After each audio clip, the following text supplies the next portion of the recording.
सुरक्षित होगा, गायें भी स्वस्थ होंगी और गो सेवा में जो बहुत अधिक राशि लगती है उसमें भी कमी आती है। हमारे यहाँ जड़खोर गोधाम में सबसे जो कष्ट की बात है वो यही है कि वहाँ जितनी भी भूमि है वो सारी भूमि पैसा दे करके खरीदी हुई भूमि है। एक इंच भूमि भी सरकारी नहीं है, सब खरीदी हुई जगह है।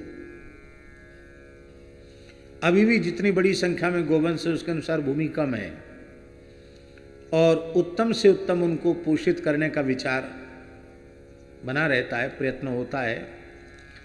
संरक्षित नस्ल में से ही, संरक्षण में से ही संवर्धन हो रहा है। लेकिन सबसे कष्ट की बात है कि उनको चरने घूमने के लिए कोई योग्य स्थल नहीं है। जो कुछ थोड़ा मोड़ा क्षेत्र है वो सरकारी तौर पर प्रतिबंधित है। भूमाफिया लोग,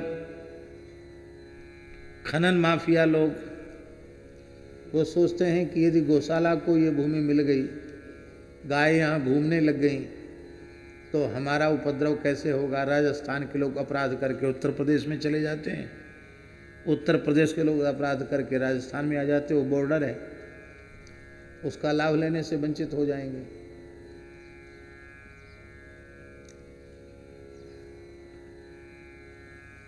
जो जनप्रतिनिधि हैं उनको जितना ध्यान देना चाहिए वो भी उतना नहीं देते हैं, क्योंकि वो सोचते हैं कि जनता वोट नहीं देगी तो हम फिर आएंगे नहीं।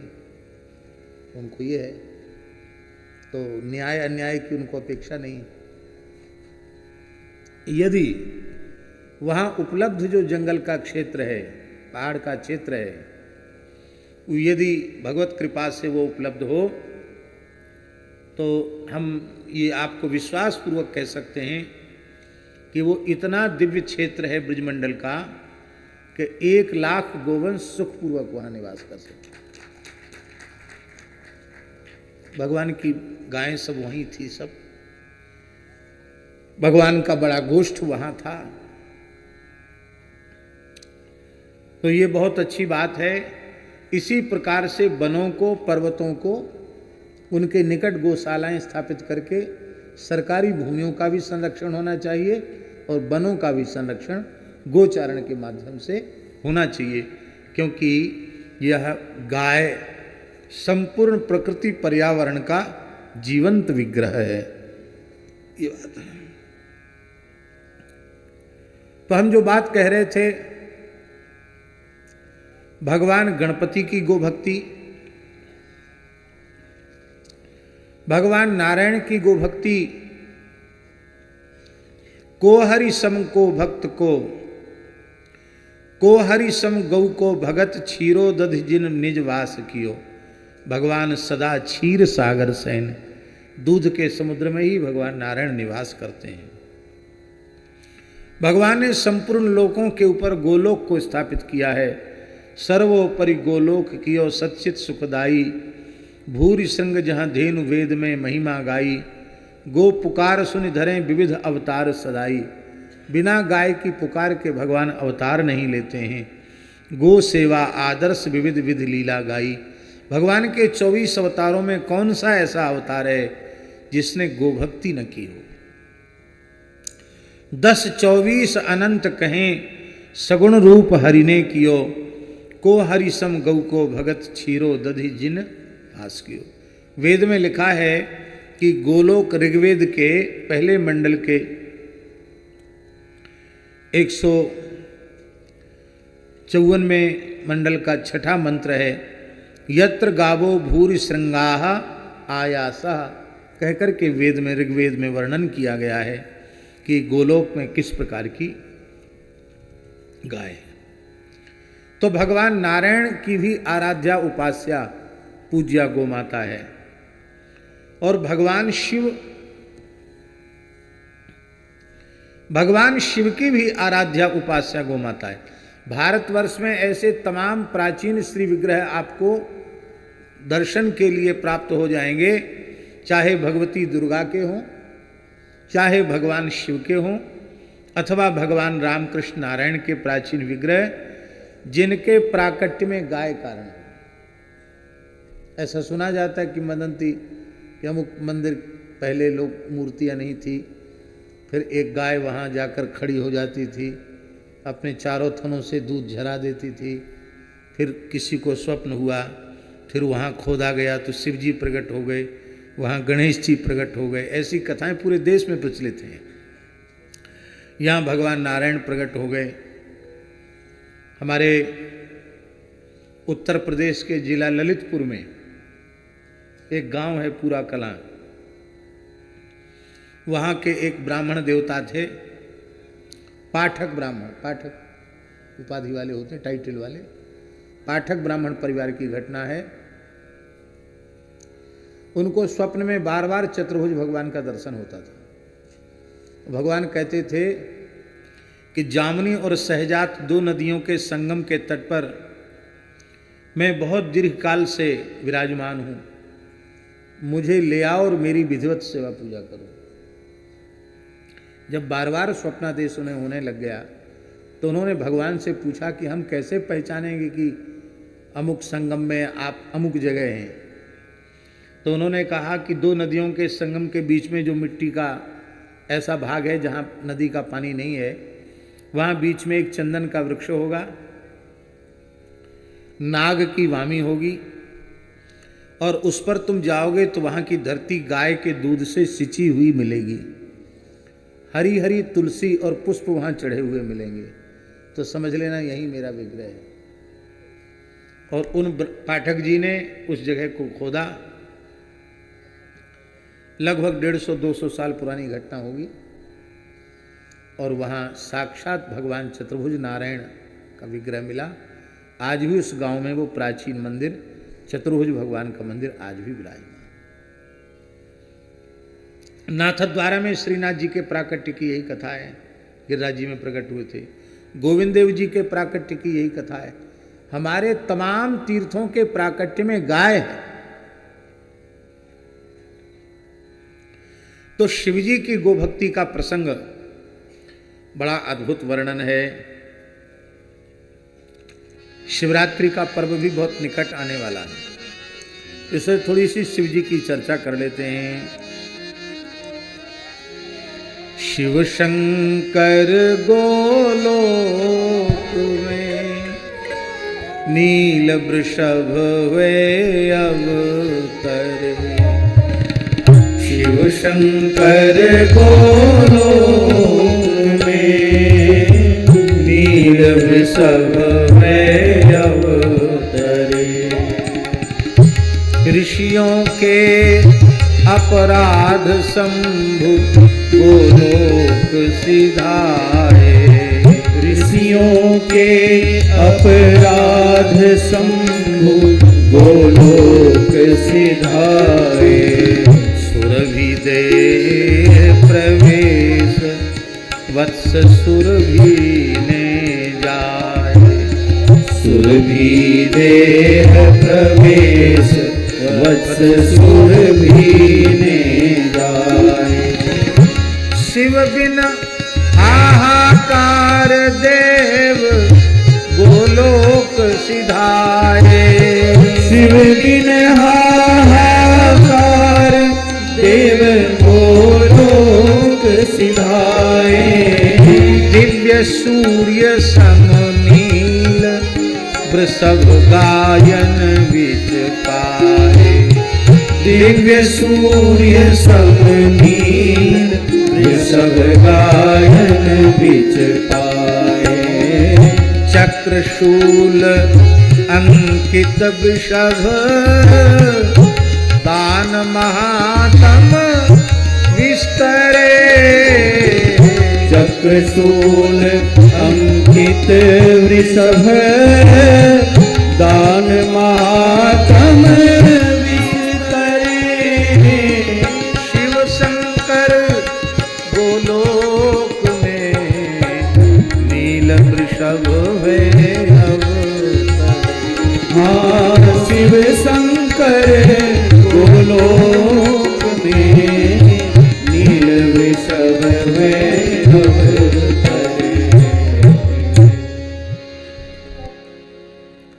एक बार भगवान शिव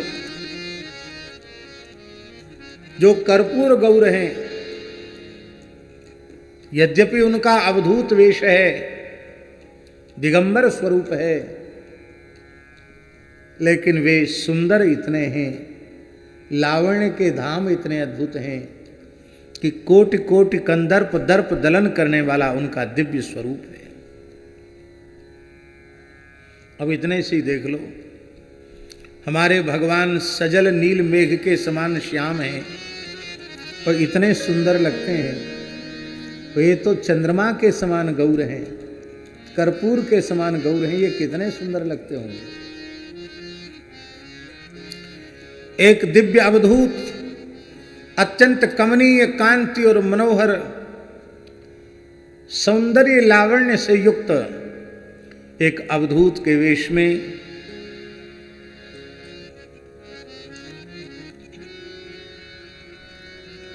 शिवजी पधारे भिक्षाटन के लिए।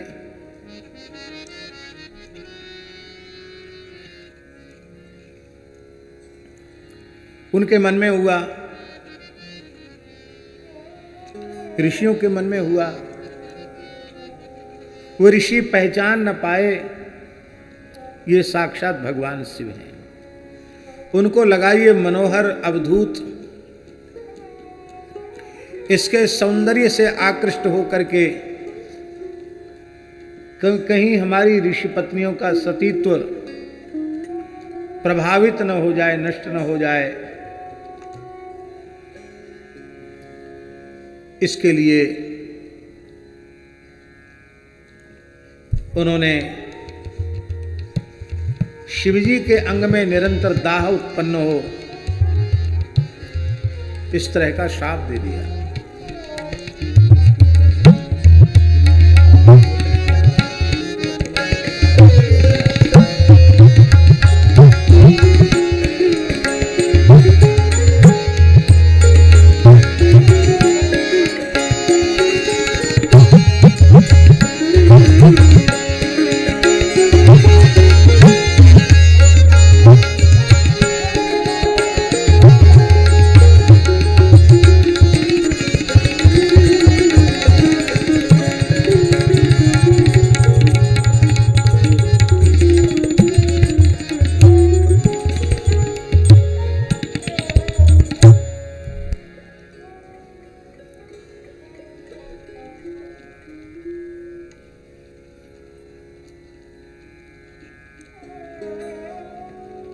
भगवान शिव के शरीर में दाह उत्पन्न हो गया,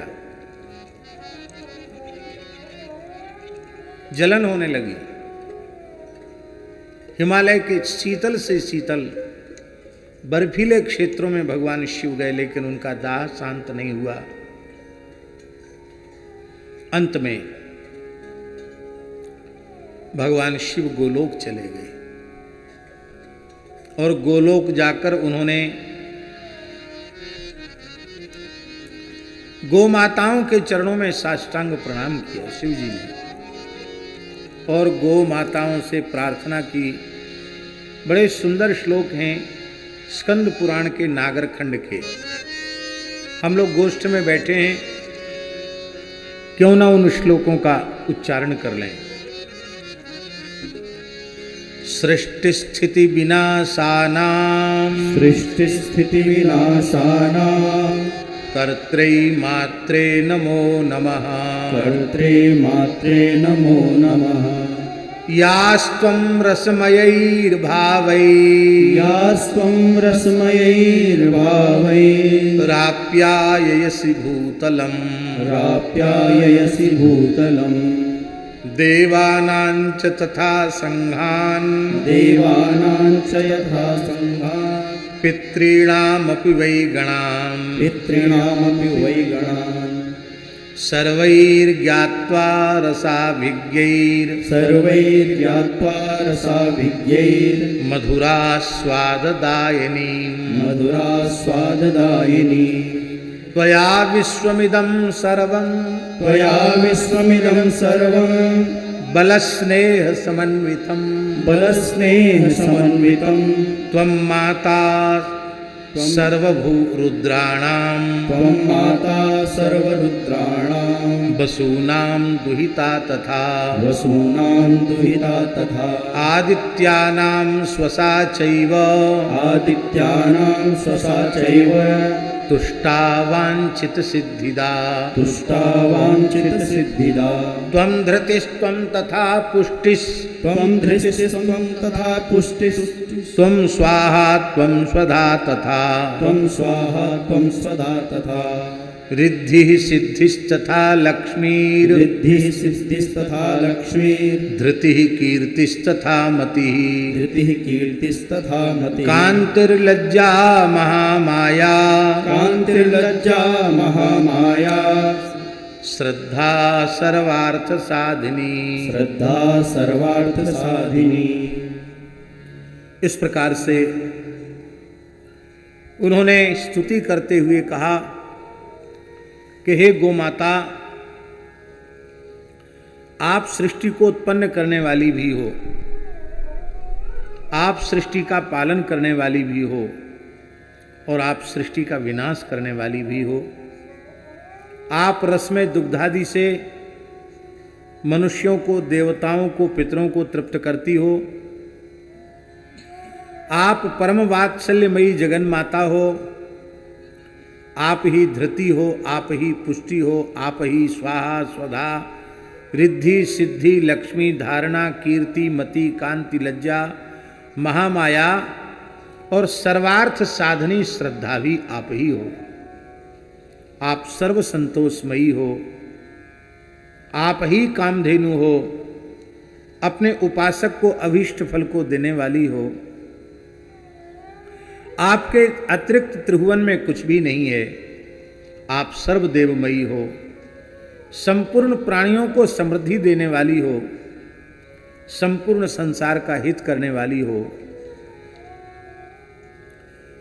हे भगवती जगन माता, सुरभि माता, गौ माता, मैं आपकी शरण में हूं, आपकी पूजा करता हूं।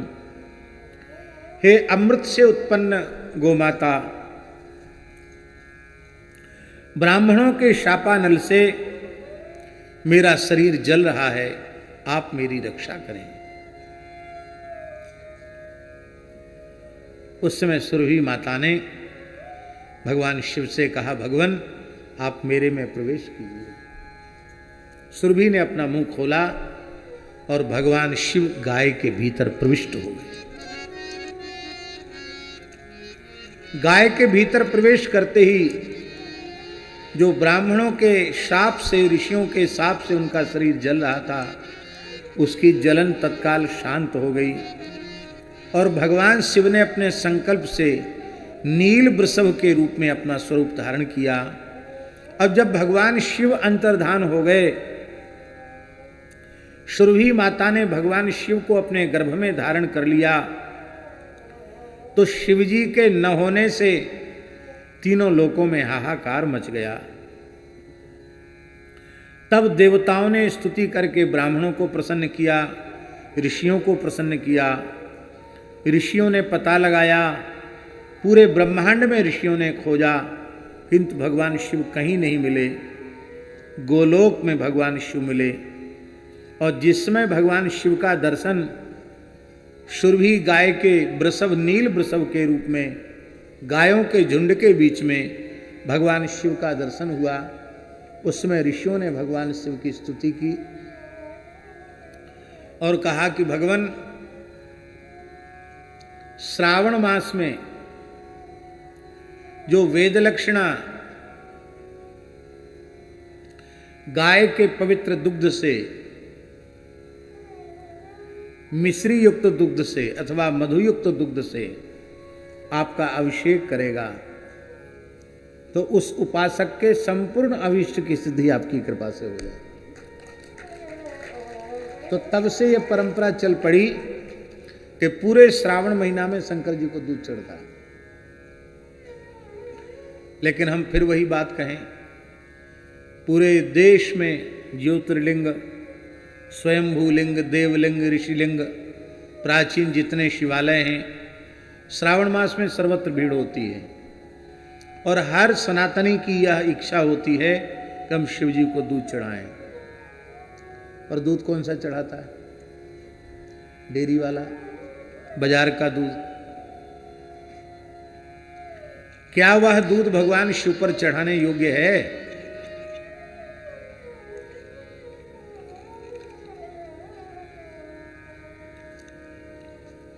आप तो हमसे ज्यादा जानकार हैं, बड़े बड़े लोग यहां विराजमान हैं। सरकारी रिपोर्ट थी, कई साल पुरानी बात बता रहे हैं, दूध के संबंध में जो रिपोर्ट सरकारी आई थी उसमें चिंता व्यक्त की गई थी कि भारत में गाय के माने दूध की जितनी खपत है, उत्पादन कितना है? तो खपत 100% है और उत्पादन 40% है। कितने प्रतिशत? तो 70% की पूर्ति किससे हो रही है? उत्पादन केवल 40% हो रहा है तो और 100% पूर्ति हो रही है। अभी आप चाहें कि हमको 100 कुंटल दूध चाहिए तो आप ऑर्डर पहले से दीजिए, 100 कुंटल दूध उपलब्ध हो जाएगा। गाय मिल नहीं रही, खोजने से दूध मिल नहीं रहा है, जितना चाहो उतना दूध ले लो। और घी की स्थिति तो ये है कि हमारे यहां ब्रज में पहले हाथरस का घी बड़ा प्रसिद्ध हुआ करता था। क्या? हाथरस का घी। हाथरस का घी का मतलब क्या है? उस जमाने में ब्रज में गोवंश बहुत अधिक था और घी की सबसे बड़ी मंडी हाथरस में थी। कलकत्ते तक, बिहार, बंगाल, जाने कहां कहां तक हाथरस से घी जाता था। और संदेह का कोई अवसर ही नहीं था। शुद्धतम बिलोना वाला गाय का घी, और अलग अलग मिलता था। ये भैंस का घी है, ये गाय का घी है, मिला हुआ नहीं मिलता था। भैंस का घी अलग, गाय का घी अलग। आपकी इच्छा है भैंस का खरीदना चाहो भैंस का लो, गाय का लेना हो गाय का लो। और आपको सुनकर आश्चर्य होगा, हमारे महाराज जी बताते थे, पहाड़ी बाबा महाराज, कि घी बिकने आता था वृंदावन में मंगलवार को। मंगलवार को मंडी लगती थी घी की। जमुनापल्ली पार, हाथरस, चित्र, तमाम लोग आते थे अपनी अपनी मटकी में ताजा घी लेकर के। तो घी परीक्षण करो, फिर घी लो, खरीदो। तो 2-3 सेर घी खरीदने वाले लोग भी आधा पाव घी खा जाते थे, तब 1 सेर 1.5 सेर घी खरीदते थे। लोग घी चखाते थे, हमारा घी चख के देखो कैसा घी है। घी छको, फिर हाथ धो, फिर घी पसंद आया हो तो घी लो। उसकी कोई चखने की कोई कीमत नहीं होती थी कि चखने की कोई कीमत। 10 जगह घूम गया तो बोले 1.5 पाव घी आदमी खा के आता था बाजार में।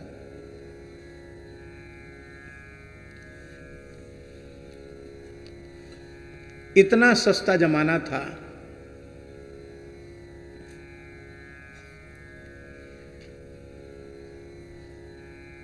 ₹1 का 1.5 सेर, पक्का तौल का 1.5 सेर घी 1 रुपए का। मिलावट का तो कोई काम, जानते नहीं थे लोग कि मिलावट भी घी में होती है। उस समय ये नहीं लिखना पड़ता था शुद्ध घी, क्योंकि लोग समझते नहीं थे कि घी में भी कोई अशुद्धि होती है। शुद्ध तो विशेषण तब लगाना पड़ा जब घी में मिलावट होने लगी। और अब शुद्ध घी भी विश्वास के योग्य नहीं है, स्थिति आ गई। तो बाजार का दूध देव सेवा के योग्य नहीं है, शिव जी पर चढ़ाने के योग्य नहीं है। यदि वेद लक्षणा भारतीय देसी गाय का दूध शिव जी पर चढ़ाने के लिए, शालिग्राम जी के अभिषेक के लिए उपलब्ध न हो तो आप पवित्र जल से अभिषेक कर दें, वो ज़्यादा अच्छा है। लेकिन दूध से अभिषेक करना हो तो तभी अभिषेक करें जब भारतीय देसी गाय का दूध आपको प्रामाणिक रूप से उपलब्ध हो। गिरिराज जी में लोग दूध की परिक्रमा लगाते हैं, दूध की धारा। गिरिराज जी में दूध चढ़ता है, क्विंटलों नहीं टनों दूध रोज चढ़ता है, टनों। जो व्यक्ति आता वो दूध चढ़ाता गिरिराज जी में। केवल मुखारविंद पर नहीं, जहां जहां दान घाटी, पूंछरी और जहां जिसको सुविधा मिलती वहीं दूध चढ़ाता है। पूर्णिमा के समय तो दूध की नाली बहती है घोंटू घोंटू तक। गधे और सुअर पीते हैं दूध, इतना दूध चढ़ता है। पर वो दूध कैसा है? भारतीय देसी गाय का दूध नहीं, वही बाजार का दूध। और दूध बेचने वाले क्या मिलाकर भगवान जाने दूध बना देते हैं, पता नहीं। हमारे सूरश्याम गौशाला के संस्थापक पूज्य श्री ठाकुरदास बाबा विराजमान थे। भगवत प्राप्त जीवन मुक्त सिद्ध संत थे। उनके शरीर में भयंकर जलन पैदा हो गई, खुजली, एकदम लाल पड़ गया शरीर, बड़ा कष्ट, भारी कष्ट, दवाई लेते नहीं। हम सभी लोगों को बड़ी पीड़ा थी बाबा के कष्ट को देखकर। एक दिन बाबा की सेवा में रहने वाले संत ने कहा, बाबा आपकी पीड़ा हमसे सही नहीं जाती है, आप बताओ आपके इस व्याधि के शमन का उपाय क्या है। तो बहुत पूछने पर उन्होंने कहा, गिरिराज जी में जो सिंथेटिक दूध लोग चढ़ा रहे हैं उससे गिरिराज जी के श्रीअंग में जलन हो रही है, दाह पैदा हो रहा है, उसका अनुभव मैं कर रहा हूँ, इसलिए मेरे शरीर में जलन है। जाओ, मेरे शरीर को स्वस्थ करने का यही उपाय है, सूरश्याम गौशाला का घी, सुंदर कपूर, शुद्ध कपूर मिला करके ले जाओ। रात्रि को सब शिलाओं पर जहाँ जहाँ दूध चढ़ता है पूरा घी से, कपूर से मालिश करके आओ। महाराज जी रात में लोग मालिश करके सवेरे बाबा ठीक हो गए। कैसे सिद्ध संत होंगे जिन्होंने भगवान के साथ कैसी एकात्मकता प्राप्त कर ली। तो हम लोगों ने भी गिरिराज जी का अभिषेक किया था, गो यात्रा निकली थी तो गिरिराज जी का अभिषेक किया था।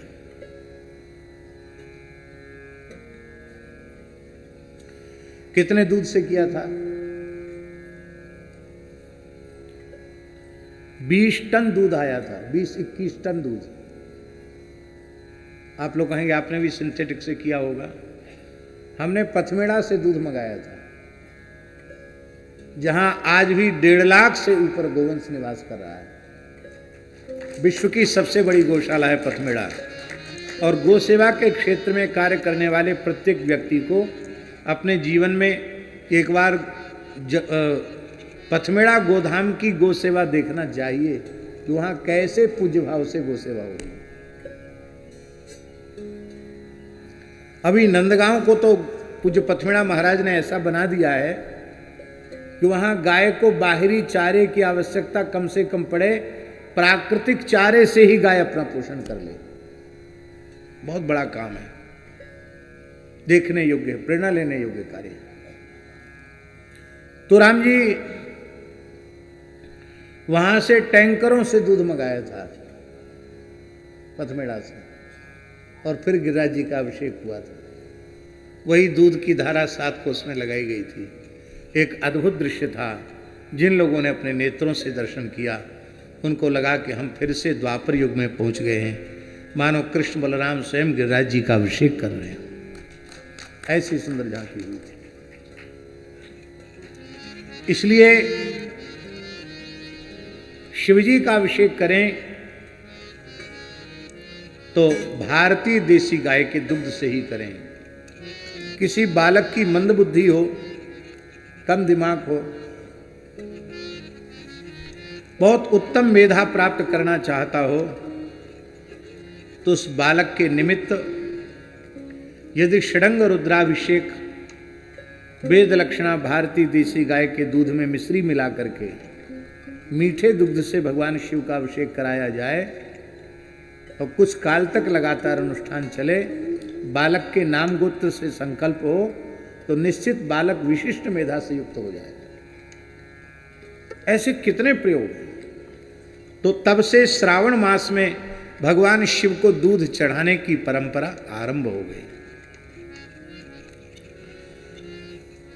तब सबने भगवान शिव से प्रार्थना की और भगवान शिव ने नील वृषभ के रूप में संपूर्ण देवताओं को, ऋषियों को दर्शन की दिया। उस समय नील वृषभ के दाहिनी ओर चक्र का चिन्ह अंकित किया गया और बाईं ओर पुट्ठे में त्रिशूल का चिन्ह अंकित किया गया और कहा गया कि जो नील वृषभ का दान करता है वह अपने संपूर्ण पितरों के सहित जो है मोक्ष को प्राप्त करता है, ऐसी परंपरा बताई। तो एकादशाह के दिन पहले वृषभ के दान को करने की परंपरा थी। 5 स्वस्थ प्रजाति की बछड़ियां जो गर्भधारण के योग्य हो चुकी हैं वो, और एक उत्तम प्रजाति का उसी नस्ल का नंदी, उसके साथ उनके विवाह की विधि का भी वर्णन है। आजकल कन्यादान बहुत बड़े पैमाने पर लोग अभावग्रस्त कन्याओं की विवाह को करके और एक उदाहरण प्रस्तुत कर रहे हैं। अभी हम बागेश्वर में गए थे, वहाँ भी इस बार अभावग्रस्त 301 निर्धन परिवारों की कन्याओं का विवाह बड़े उदारतापूर्वक, बड़े समारोहपूर्वक किया जा रहा है। ठीक इसी प्रकार से कन्यादान से सैकड़ों गुना पुण्य गाय, नंदी और गाय के विवाह, बछड़ी का विवाह करके उसको दान करने की बड़ी भारी महिमा है। 5 बछिया और 1 नंदी, उनका विधिवत विवाह करके गोनंदी विवाह, क्या कहते हैं उसको, गोनंदी विवाह करके और उसको किसी गौशाला को अर्पित करना जिससे नस्ल का संवर्धन हो। गौशालाओं में सबसे अधिक जो ध्यान देने योग्य बात है वो ये है कि जहाँ संरक्षण होता है वहाँ सब प्रकार का गोवंश आता है। जर्सी भी आती है, दोगली भी आती है, देशी नस्ल में भी कई प्रकार की नस्ल आती हैं। कसाईयों से पकड़ी जाती है, उसमें भी बहुत अच्छी अच्छी प्रजाति की गाय होती हैं। तो नस्ल को अलग अलग छांट करके उनके अलग अलग बाड़े बनाना और जर्सी और दोगली को बिल्कुल अलग कर देना, जिसको वर्गीकरण कहते हैं, ये वर्गीकरण गौशालाओं में अत्यंत अनिवार्य है, बहुत आवश्यक है वर्गीकरण। वर्गीकरण के बिना आप संवर्धन नहीं करेंगे, कर सकते हैं। वर्गीकरण के बिना यदि आप संवर्धन करेंगे वो संवर्धन नहीं माना जाएगा, क्योंकि संवर्धन होगा तो दोगली या जर्सी का ही संवर्धन होगा। हमारे यहां भी जड़खोर गोधाम में 95% गोवंश कसाईयों से मुक्त कराया हुआ है, छुड़ाया हुआ है, पर उसका वर्गीकरण करके उनको अलग अलग रखा जाता है। जब चिकित्सकीय रूप से वो पूर्ण स्वस्थ हो जाती हैं और ये अब 2-3-4 बार ब्याने के योग्य हैं, ऐसा समझ लिया जाता है, तो ही उन्हें गोष्ठों में संवर्धन के लिए रखा जाता। नहीं तो संवर्धन के योग्य यदि वो नहीं है तो उनको अलग रख करके पूरा पौष्टिक आहार दे करके अंतिम क्षण तक अपनी आयु वो गौशाला में ही पूर्ण करें, लेकिन उनका संवर्धन नहीं किया जाता है। जर्सी और दोगली, उनको एकदम अलग, एक अलग क्षेत्र बनाकर उसमें रखा जाता है। उनकी सेवा उसी भाव से होती है, ऐसा नहीं कि उनको कोई उपेक्षा उनकी की जाती हो, उनकी भी सेवा होती है, उनको भी दाना, चारा, पानी, चिकित्सा सब उपलब्ध होता है। लेकिन वहाँ नंदी नहीं रखते, वहाँ वृषभ नहीं रखते, क्योंकि उनका संवर्धन होगा तो नस्ल बिगड़ेगी। वे अपने अंतिम समय तक अपनी श्वास वहीं लें, वहीं पूरी करें, बाकी उनका संवर्धन नहीं। देसी गायों में भी जो दुर्बल हैं, वृद्ध हैं अथवा रुग्ण हैं, उनको भी नंदियों के संपर्क से बचाया जाता है, क्योंकि कमजोर गाय के जो बछड़ा बछिया होंगे वो भी नस्ल को गिराने वाले होंगे, उससे नस्ल का संवर्धन नहीं होगा, उससे नस्ल का क्षरण होगा। तो 2 चीजें बहुत आवश्यक हैं, एक संरक्षण और दूसरा संवर्धन। संरक्षण के बिना संवर्धन नहीं और संवर्धन के बिना संरक्षण का कोई अर्थ नहीं। ये दोनों एक दूसरे के ऐसे अंग हैं कि एक के बिना दूसरे की चर्चा आप नहीं कर सकते हैं। दुर्भाग्य है, इस देश में कुछ ऐसी संस्थाएं भी काम कर रही हैं जो गाय के प्रति पूज्य भावना नहीं रखती है। उनकी वेद में श्रद्धा नहीं है, उनकी इतिहास पुराण में श्रद्धा नहीं है, उनकी वर्णाश्रम में श्रद्धा नहीं है। वो गीता भागवत रामायण को नहीं मानते, गाय को नहीं मानते, गाय को पशु मानते हैं। जैसे सब पशु ऐसे गाय भी पशु है। तुलसी को नहीं मानते, देवी देवताओं का प्रसाद नहीं लेते हैं। और अधिकांश सभ्य समाज, शिक्षित समाज, ऐसी संस्थाएं जो विधर्मियों से भी गई बीती हैं, उनसे लोग जुड़ते चले जा रहे हैं। उनसे भारतवर्ष का बहुत बड़ा विनाश हो रहा है, भारतीय सनातन संस्कृति का बहुत बड़ा विनाश हो रहा है। ऐसे लोगों से सनातनी हिंदू समाज को बहुत सावधान होने की आवश्यकता है, क्योंकि वे समाज के गूढ़ शत्रु हैं। शत्रु के रूप में नहीं दिखाई पड़ते हैं, पर वे शत्रु हैं, क्योंकि हमारी आस्था के जो मूल्य हैं, उन आस्था के मूल्यों का क्षरण करने वाले हैं, हमारी श्रद्धा को कमती करने वाले हैं, हमारे विश्वास को कमजोर करने वाले हैं। ऐसे लोगों के संपर्क में आने से बचना चाहिए। और ऐसी विचारधारा के लोग गांव-गांव तक फैल रहे हैं, शहर-शहर तक फैल रहे हैं। उनकी विचारधारा हमारे हिंदू धर्म शास्त्रों के सर्वथा विपरीत है, फिर भी लोग अंधे के पीछे अंधे चल रहे हैं। भैया, 1 लाख अंधे हों और एक आंख वाला हो, और उस एक आंख वाले के पीछे 1 लाख अंधे चलें, तो कोई खड्डे में नहीं गिरेगा, सब अपने लक्ष्य तक पहुंच जाएंगे। और 1 लाख आंख वाले हों और एक अंधे के पीछे चलें तो सब गड्ढे में गिरेंगे। स्थिति यही हो रही है, अंधे के पीछे लोग चल रहे हैं, नेत्रवान के पीछे लोग नहीं चल रहे हैं। बहुत आवश्यक है गाय के प्रति पूज्य भाव रखना, इष्ट भाव रखना, आराध्य उपास्य भाव रखना बहुत आवश्यक है। तो महाराज जी, शिव जी इस प्रकार से स्वयं गाय के बछड़ा बने। इसलिए वेद में लिखा है, रुद्राणाम माता, 11 रुद्रों की माता है गाय, शिवजी की माता है गाय। एक और कथा आती है।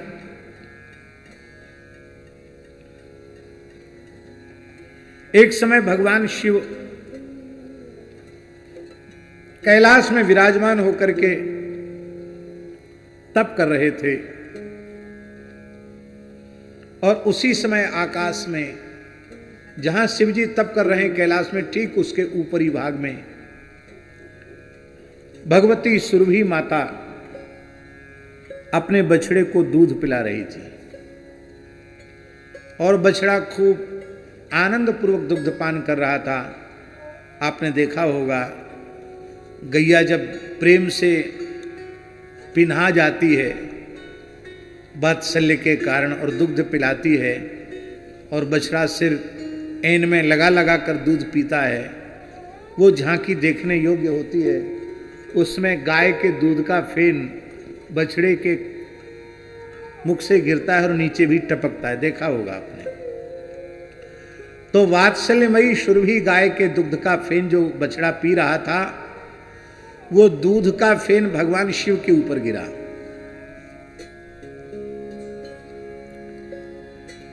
उस समय भगवान शिव महिमा न जानते हों गाय की, ऐसी बात नहीं है।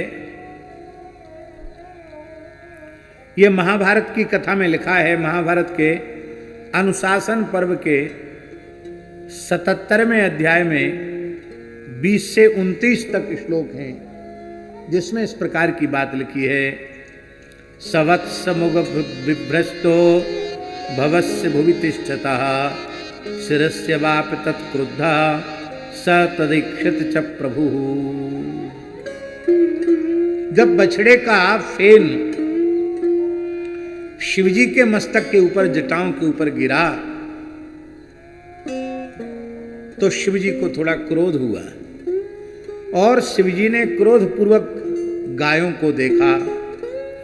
उस समय उनके ललाट से जो तीसरा नेत्र खुला और उससे जो अग्नि प्रकट हुई, वह अग्नि गायों के निकट पहुंची। लेकिन सुरभि माता को और शिव जी को मिलकर गायों के महात्म्य को सारे संसार के सामने उजागर करना था, इसलिए ये लीला हुई। भगवान शिव की जो दृष्टि है, तीसरा नेत्र है, जिसकी प्रलयाग्नि से सारा ब्रह्मांड भस्म हो जाता है, वह तीसरे नेत्र की आग भी गायों का अनिष्ट नहीं कर सकी। उसमें गाय सब श्वेत वर्ण की थी, इसलिए सुरभि गाय का जो स्वाभाविक वर्ण है वो श्वेत वर्ण ही है। 5 गायें जो समुद्र मंथन से उत्पन्न हुई हैं, वे श्वेत गाय ही उत्पन्न हुई, पर शिवजी की दृष्टि पड़ने से वो रंग बिरंगी हो गई।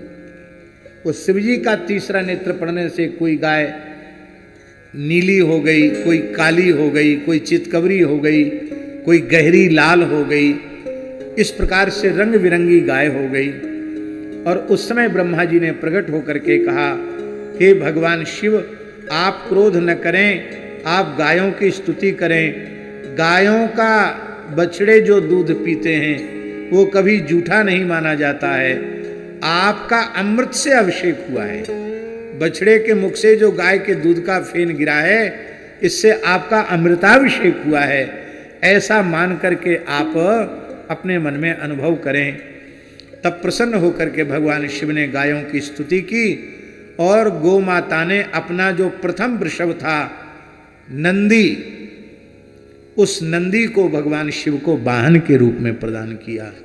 भगवान शंकर ने कहा, आज से हमारे झंडे के ऊपर, ध्वजा के ऊपर वृषभ का चिन्ह होगा और मैं वृषभध्वज नाम से ही पूजित होऊंगा। बोलो वृषभध्वज भगवान शिव की जय। तो महाभारत के श्लोकों में लिखा है, सवत्स मुख परिभ्रष्टो भवस्य भुवि तिष्ठतः शिरस्य बाप तत्क्रुद्ध सतदीक्षत च प्रभु ललाट प्रभवेणाक्षणा पुरोहिणीं प्रदहन्निव तत्तेजस्तु ततो रौद्रम कपिलास्ता विशाम्पते नानावर्णत्व मनियन मेघानिव दिवाकरः यास्तु तस्मादपक्रम्य सोममेवा विसंस्कृता यथोत्पन्ना स्ववर्णस्थास्ता ये तान्नान्य वर्णगा। कुछ गायें जाकर चंद्रमा में छिप गई थी, इसलिए वे सफेद रह गई, बाकी सब रंग बिरंगी गाय हो गई। तो शिवजी ने एक प्रकार से गायों का और अधिक श्रृंगार कर दिया। भगवान ब्रह्मा जी प्रकट हुए और अथ क्रुद्धः महादेवम प्रजापतिर्वासित, ब्रह्मा जी ने आकर के कहा, अमृतेनाभिषिक्तस्त्वं नोच्छिष्टम विद्यते गवाम। गायों के जूठे को जूठा नहीं माना जाता है, आपका अमृताभिषेक हो गया। जैसे अमृत चंद्रमा में है, वही चंद्रमा का अमृत गायों के दूध में है, इसलिए गायों के दूध को अमृत कहा गया। रोहिण्योमृत संभवम न दुष्यत्यनिलो नाग्निर न सुवर्णम न चोदधि वृषभम च दधु तस्मै स गोभि प्रजापति। ब्रह्मा जी ने कहा, अग्नि कभी अपवित्र नहीं होता है, वायु ही अपवित्र नहीं होता है। अपवित्र क्षेत्र में जाने से वायु में दुर्गंध आ जाती है, न वायु में सुगंध है न दुर्गंध है। अग्नि तो अग्नि ही है, चिता में जलाने वाली अग्नि भी अग्नि है, और जिसमें आहुति देते वह भी अग्नि है, अत्यंत पवित्र है। अग्नि तेन ऐसा नहीं है कि चिता जलाने वाली इसलिए अशुद्ध है, ऐसा अग्नि में आरोप नहीं किया जाता है। स्वर्ण में दोष नहीं रखा विचार किया जाता है, समुद्र में दोष का विचार नहीं किया जाता है, अग्नि में और वायु में भी दोष का विचार नहीं किया जाता। इसी प्रकार से गाय भी सब प्रकार से निर्दोष हैं, इनमें किसी प्रकार का दोष नहीं है। गायों ने भगवान शिव को वृषभ का दान किया, भगवान शंकर ने वृषभ को स्वीकार किया और वृषभ के रूप में स्वयं शिवजी ही हैं, क्योंकि शिव तत्व को धारण करने वाला शिव तत्व ही हो सकता है, दूसरा कोई शिवजी को धारण नहीं कर सकता। भगवान शंकर का नाम वृषभध्वज हो गया। ईश्वर सगवाम मध्य वृषभांक प्रकीर्तिता। तब सब लोगों के मध्य में भगवान शंकर का नाम वृषभांक हुआ। बोलो वृषभांक भगवान शिव की जय। कौन ऐसी देवी है जो गोभक्ता न हो? हम इसी विषय पर आज वक्तव्य दे रहे हैं। गणेश जी गोभक्त, ब्रह्मा जी गोभक्त, शिव जी गोभक्त, नारायण गोभक्त। लोगों को भगवान की या देवी देवताओं की कम जरूरत पड़ती है। व्यवहार के क्षेत्र में सबको लक्ष्मी की कृपा जरूरी चाहिए। लक्ष्मी जी के सब भक्त हैं। बड़ी सुंदर एक बात है,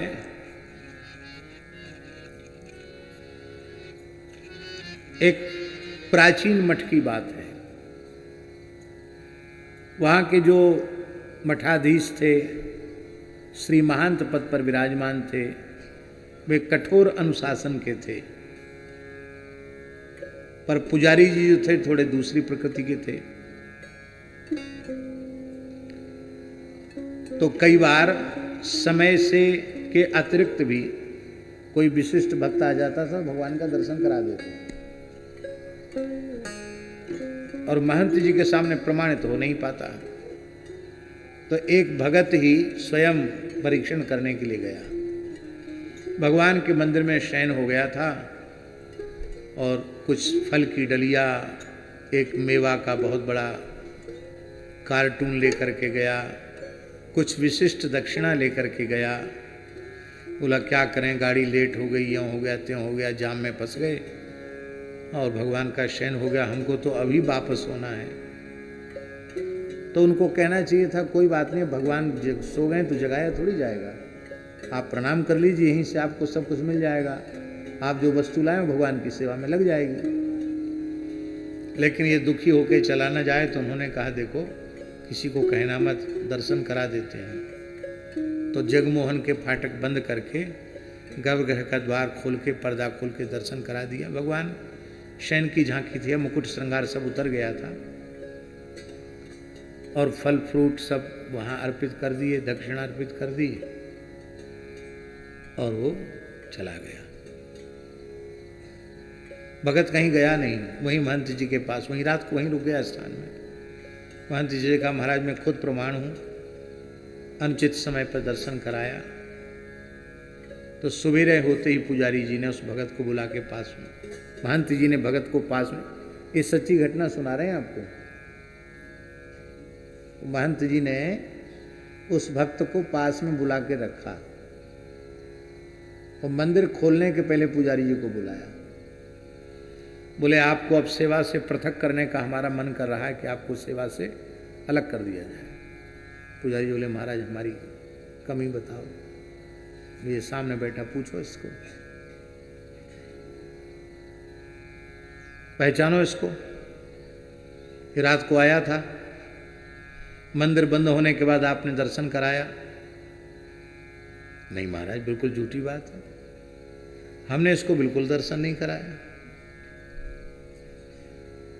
वो व्यक्ति बोला महाराज आप साफ झूठ बोल रहे हैं, मैंने आपको कहा और आपने कहा कि अब हम जगमोहन का दरवाजा बंद कर दो, गर्भगृह खोल करके दर्शन करा देते हैं। बोले तू बिल्कुल झूठ बोल रहा है, मैंने तुम्हें दर्शन कराया ही नहीं। अब महंत जी बड़े चक्कर में पड़े कि ये झूठ बोल रहा है कि पुजारी झूठ बोल रहा है। भाई दोनों की बात सच्ची तो नहीं हो सकती। तब महंत जी ने पुजारी जी से पूछा भाई तुम बताओ। बोले भाई देखो गुरुजी हमने इसको दर्शन बिल्कुल नहीं कराया, हम इनसे ही पूछते हैं, ये अपने कोठी में निवास कर रहे हों, वो सिठानी इनकी किसी काम से बाहर गई हों, रात को आने में देरी हो जाए और दरवाजे पे खड़ी हो जाए, कुछ सामान लेने गई थी बाजार में, सामान लेके आने में लेट हो गई, तो बेचारे चौकीदार की क्या हिम्मत जो सिठानी को बाहर खड़ा कर दे। सिठानी के लिए तो दरवाजा खोलना पड़ेगा। तो महाराज जो लक्ष्मी जी आई थी और कुछ सामग्री लेके आई थी, उनके लिए दरवाजा खुला तो इसने भी दर्शन कर लिया, इसका भाग्य था। लेकिन हमने इसके लिए दरवाजा नहीं खोला।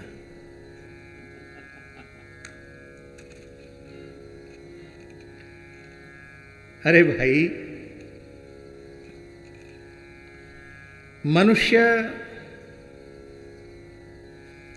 अपने मन के अनुकूल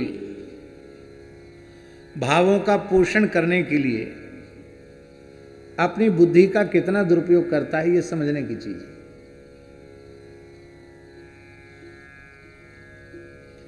हमारे यहां संतों में कहा गया, महाराज जी, माया को सब जग भजे, माया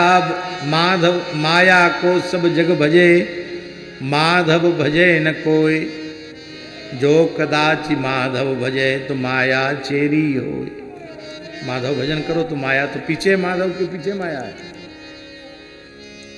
लक्ष्मी जी की कृपा सब चाहते हैं, देवता, दैत्य, असुर, मनुष्य, पशु, सब लक्ष्मी जी की कृपा चाहते हैं। सौंदर्य की, माधुर्य की, ऐश्वर्य की अधिष्ठात्री शक्ति भगवती महालक्ष्मी है। आप पुराणों को उठा करके देखिए तो जब समुद्र मंथन से भगवती महालक्ष्मी प्रकट हुई, उस समय कौन ऐसा था जो लक्ष्मी को न चाहता हो? सब चाहते थे लक्ष्मी जी हमको मिले, पर लक्ष्मी जी किसी को मिली नहीं। लक्ष्मी किसको मिली? नारायण को। भगवान नारायण के गले में ही लक्ष्मी जी ने कमल पुष्प की माला धारण कराई। बोलो लक्ष्मी नारायण भगवान की जय। सबने पूछा अपने नारायण को ही माला क्यों धारण कराई, हम लोगों में क्या कमी थी? लक्ष्मी जी ने कहा सब में कोई ना कोई कमी है। देवताओं में सबसे बड़ी कमी ये है कि वो सुंदर बहुत हैं, धर्मात्मा भी हैं, पर भोगी प्रकृति के हैं। भोगी प्रकृति के व्यक्ति के पास लक्ष्मी की शोभा नहीं है। दमनशील, जो इंद्रियों का दमन करता है, उस व्यक्ति के पास धन की शोभा है। इसलिए हम आपके पास नहीं गए। ऋषियों ने कहा हम तो तपोधन हैं, हमारे पास क्यों नहीं आई आप? उन्होंने कहा आप लोगों में बहुत गुण हैं, आप बड़े तेजस्वी, तपस्वी, सामर्थ्यवान हैं, लेकिन आपकी गुस्सा तो नाक पे ही रखा रहता है। जब देखो तब साप दे देते हैं, तुरंत हाथ में जल लिया, साप दे दिया। तो महाराज, क्रोधी के पास भी लक्ष्मी जी की शोभा नहीं। असुरों ने कहा हम बड़े तपस्वी हैं, बड़े बलवान हैं, बड़े पुरुषार्थी हैं, हमारे पास क्यों नहीं? बोले तुम निर्दय हो। निर्दय व्यक्ति के पास धन की कोई शोभा, लक्ष्मी की शोभा नहीं। सब में कोई ना कोई दोष उन्होंने गिनाया, केवल कहा कि नारायण ऐसे हैं, इनमें कोई दोष नहीं है। ये असंख्य कल्याण गुणगण निलय हैं, असंख्य अनंत अचिंत्य कल्याणकारी गुण गणों के समुद्र हैं भगवान नारायण। इसलिए मैंने इनका वर्ण किया। पर माला डालने के बाद लक्ष्मी जी ने मुस्कुरा कर कहा अब क्या करें, अब तो माला डाल ही दी है, अब तो मेरे सर्वस्वी हो ही गए, एक दोष तो इनमें भी है। भगवान मुस्कुराए, अभी कहती थी कोई दोष नहीं, फिर कहती दोष है। बोले ये दोष नहीं, ये हम प्रेम के कारण दोष कह रही हैं। वस्तुतः ये दोष ही आपका वैशिष्ट है, आपका गुण है। आप निरपेक्ष हैं। क्या है? निरपेक्ष। मेरे प्रकट होने पर मुझे सबने चाहा, केवल इस सभा में आप ही एकमात्र ऐसे थे कि आपने अपने मन में इच्छा नहीं कि लक्ष्मी जी मुझे मिल जाएंगे। ये निरपेक्षता आप में है।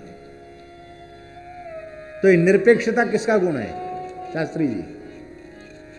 ये निरपेक्षता भगवान का असाधारण गुण है। और भगवान का जो निरपेक्षता वाला गुण, जिस निरपेक्षता के गुण के कारण भगवान साक्षात भगवती महालक्ष्मी को भी नहीं चाहते हैं कि लक्ष्मी मेरे गले में आकर जयमाला डाले, वो भगवान का जो निरपेक्षता का गुण है, या तो भगवान के प्राण प्यारे संतों में है या भगवान की प्राण प्यारी गैया मैया में है। तीन में ही निरपेक्षता का गुण है। संतों में निरपेक्षता का गुण है। निरपेक्षम मुनिम शांतम निर्वैरम समदर्शनम अनुव्रजाम्यहम नित्यम पूये ये चंग्रे ऋण भी तितिक्षव कारुणिका सुहृद सर्वदेहिनाम अजात शत्रुवत्शांता साधवत्साधभूषणा मय्यनन्येन भावेन भक्तिं कुर्वन्ति दृढाम मत्कृते त्यक्त कर्माण त्यक्त सुजन बांधवा मदाश्रया कथा मृष्टम मृष्टा शृण्वन्ति कथयन्ति च तपन्ति विविधास्तापा नैतान मद्गच्छेसा तयेते साधवा साध्वी सर्वसंग विवर्जिता संगस्ते स्वच्छते प्रार्थ्य संग दोषराइते। इसमें भी संतों का प्रधान गुण निरपेक्षता है। जिनको कबहु न चाहिए कछु तुम सन सहज सने बसहु निरंतर तासु उर्सो राउर निजगे। जिनको कभी कुछ नहीं चाहिए, भगवान को तो इसलिए नहीं चाहिए क्योंकि भगवान आत्माराम आप्त काम परिपूर्ण काम परम निष्काम है, सर्वगत सर्वरूप सर्वमय है, भला उनको किसकी अपेक्षा है। संतों को इसलिए नहीं चाहिए क्योंकि ऐसे भगवान उनको निरंतर मिले हुए हैं, ऐसे भगवान उनके हृदय में विराज रहे हैं, इसलिए उनको कुछ नहीं चाहिए। और उन्हीं भगवान का साक्षात स्वरूप गाय है, इसलिए गाय भी निरपेक्ष। महाभारत का प्रसंग है। महाभारत के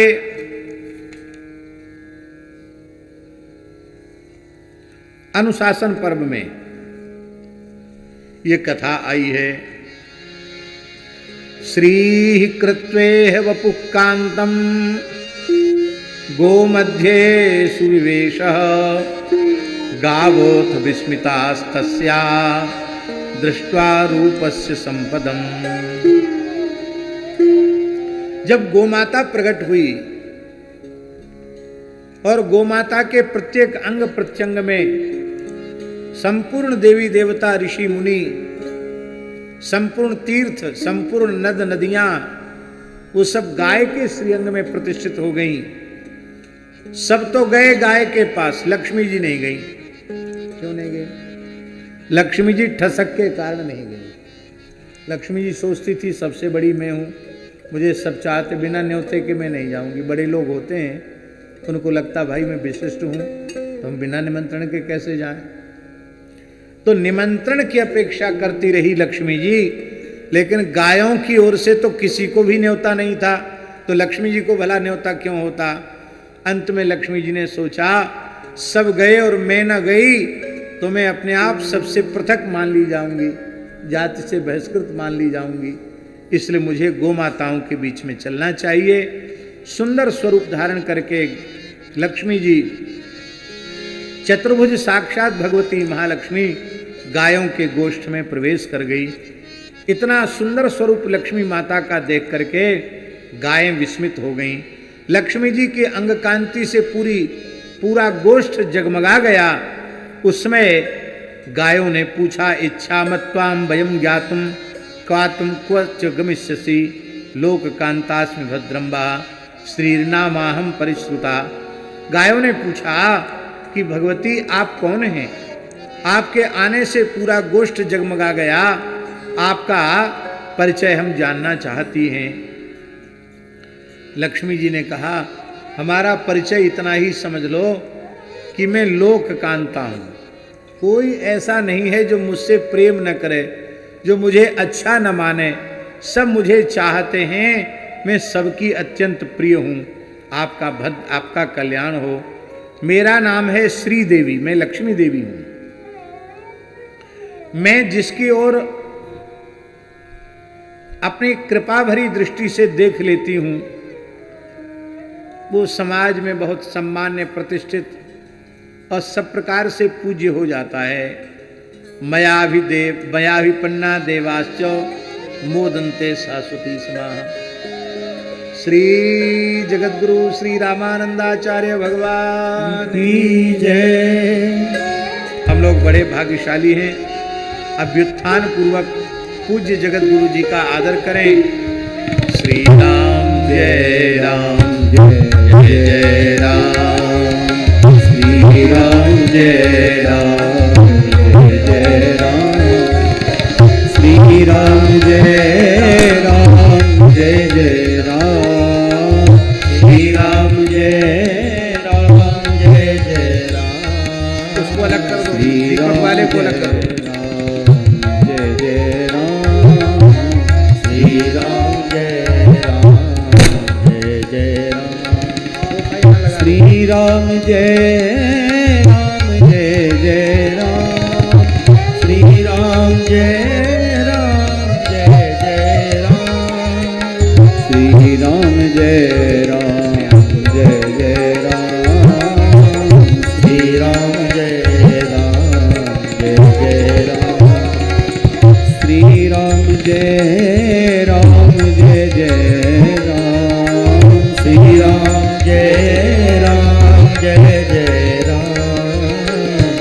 राम जय राम जय जय राम श्री राम जय राम जय जय राम श्री राम जय राम जय जय राम श्री राम जय राम जय जय राम श्री राम जय राम जय जय राम श्री राम जय राम जय जय राम श्री राम जय राम जय जय राम श्री राम जय राम जय जय राम श्री राम जय राम जय जय राम श्री राम जय राम जय जय राम श्री राम जय राम जय जय राम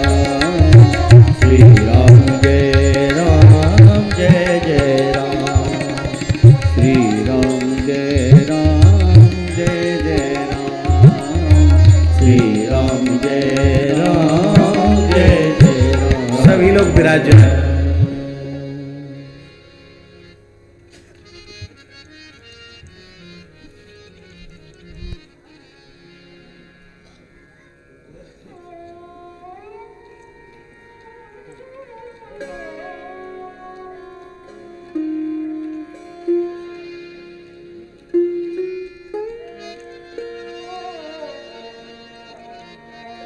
जय जय श्री सीताराम। हम लोग कितने भाग्यशाली हैं कि श्री लक्ष्मी जी का और गोमाता का संवाद चल रहा था। उसी के मध्य मैथिल सख्यरस पीठाचार्य जगतगुरु श्री रामानंदाचार्य पदाधिष्ठित परम पूज्य श्री स्वामी जगतगुरु वल्लभाचार्य जी महाराज कृपा पूर्वक पधारे हैं। हम उनको प्रणाम निवेदित करते हैं और इस सभा का सौभाग्य है कि पूज्य जगतगुरु जी ने अपना मंगलमय दर्शन दे करके कृतार्थ किया है। और ये बघेलखंड क्षेत्र, ये रीवा क्षेत्र बहुत पुण्यमय है, क्योंकि आचार्य कोटि के महापुरुष, ऐसे लगता है मानो आद्य रामानंदाचार्य भगवान अपनी विशेष कृपा पुंज के रूप में श्री हर्षण कुंज बड़े सरकार के रूप में प्रकट भय हों, जिनके रोम रोम से, जिनके श्री विग्रह से आचार्यत्व छलकता था, झलकता था, ऐसे परम पूज्य हर्षण कुंज वाले महाराज जी, उनका भी यही ग्रह जनपद है, यही है ना, पौड़ी धाम। हम एक बार आए भी हैं पौड़ी उत्सव में, महाराज जी के रीवा में कार्यक्रम था तब आए थे। रीवा में रुके थे, रीवा में ही रुके थे ना, रीवा में ही रुके थे और पौड़ी धाम दर्शन करने भी गए थे। प्रसाद भी पौड़ी धाम में लिया था। तो हम लोग बड़े भाग्यशाली हैं। हम अपने जो बात कह रहे थे उसको पूर्ण करें, उसके पश्चात पूज्य जगत गुरु जी का मंगलमय आशीर्वाद हम लोगों को मिलेगा। तो लक्ष्मी जी ने कहा कि गोमाताओं, आप हमें नहीं जानती हो, हमारा नाम श्री देवी है। हमारी कृपा करुणा की अपेक्षा सबको बनी रहती है। जब हम देवताओं की ओर मुस्कुरा कर देख लेती हैं तो देवता मालव माल हो जाते हैं, जय जयकार उनकी होने लग जाती है। और जब मैं देवताओं से नज़र फेर कर दैत्यों की तरफ देखने लग जाती हूँ तो तीनों लोगों के स्वामी दैत्य बन जाते हैं। देवता बेचारे मारे मारे मेरु मंदिर की खोहों में जाकर के अपना गुजारा करते हैं। किसी ऋषि मुनि पर भी मैं अपनी दृष्टि डाल देती हूँ तो उसकी मान्यता बहुत बढ़ जाती है, और मैं नज़र फेर लेती हूँ तो तप लक्ष्मी से भ्रष्ट हो जाता है। इसलिए तीनों लोकों में मेरी मान्यता है। देवता, असुर, ऋषि, मुनि सब मेरी कृपा के आकांक्षी बने रहते हैं। एक क्या करें, समय हो गया, पूरा होने वाला है समय। एक उड़ीसा में एक पुराण प्रसिद्ध है, उस पुराण का नाम है लक्ष्मी पुराण। क्या नाम है? उसमें लक्ष्मी जी की महिमा विशेष, और उड़ीसा में उत्कल के वैष्णव एक विशेष महीने में घर घर में उसका पारायण होता है। हाँ, बड़ा प्रसिद्ध पुराण है लक्ष्मी पुराण। उसमें भगवान जगन्नाथ की लीलाओं का वर्णन है। तो लक्ष्मी जी के जो व्रत का समय होता है 16 दिन का, उस व्रत के समय आज भी उड़ीसा क्षेत्र में लोग बड़े नियम से रहते हैं। सूर्योदय के पहले ही गाय के गोबर से उरेन डाल देते हैं, मंगल कलश रख देते हैं, रंगोली बना देते हैं, चौक पूर देते हैं। तो लक्ष्मी जी सब जगह घूमती हैं, जो उनके अनुरूप स्थान होता है उसमें वो प्रवेश करती हैं, और नहीं तो वहां से आगे बढ़ जाती हैं। तो धन के कारण कुछ उन्मत्त होकर जो कुलीन वर्ग के लोग थे वो सूर्योदय तक सो रहे थे। और एक जगन्नाथपुरी का एक चांडाल था स्वपच, वो बड़ा जगन्नाथ जी का भक्त था। वो स्नान ध्यान करके बढ़िया गाय के गोबर से लीप करके कदली स्तंभ रख करके और तुलसी के बगीचे के बीच में बैठकर राम राम कर रहा था। लक्ष्मी जी बड़ी राजी हुई, ये ठीक है, ये हमारे लायक है। लक्ष्मी जी भीतर चली गई।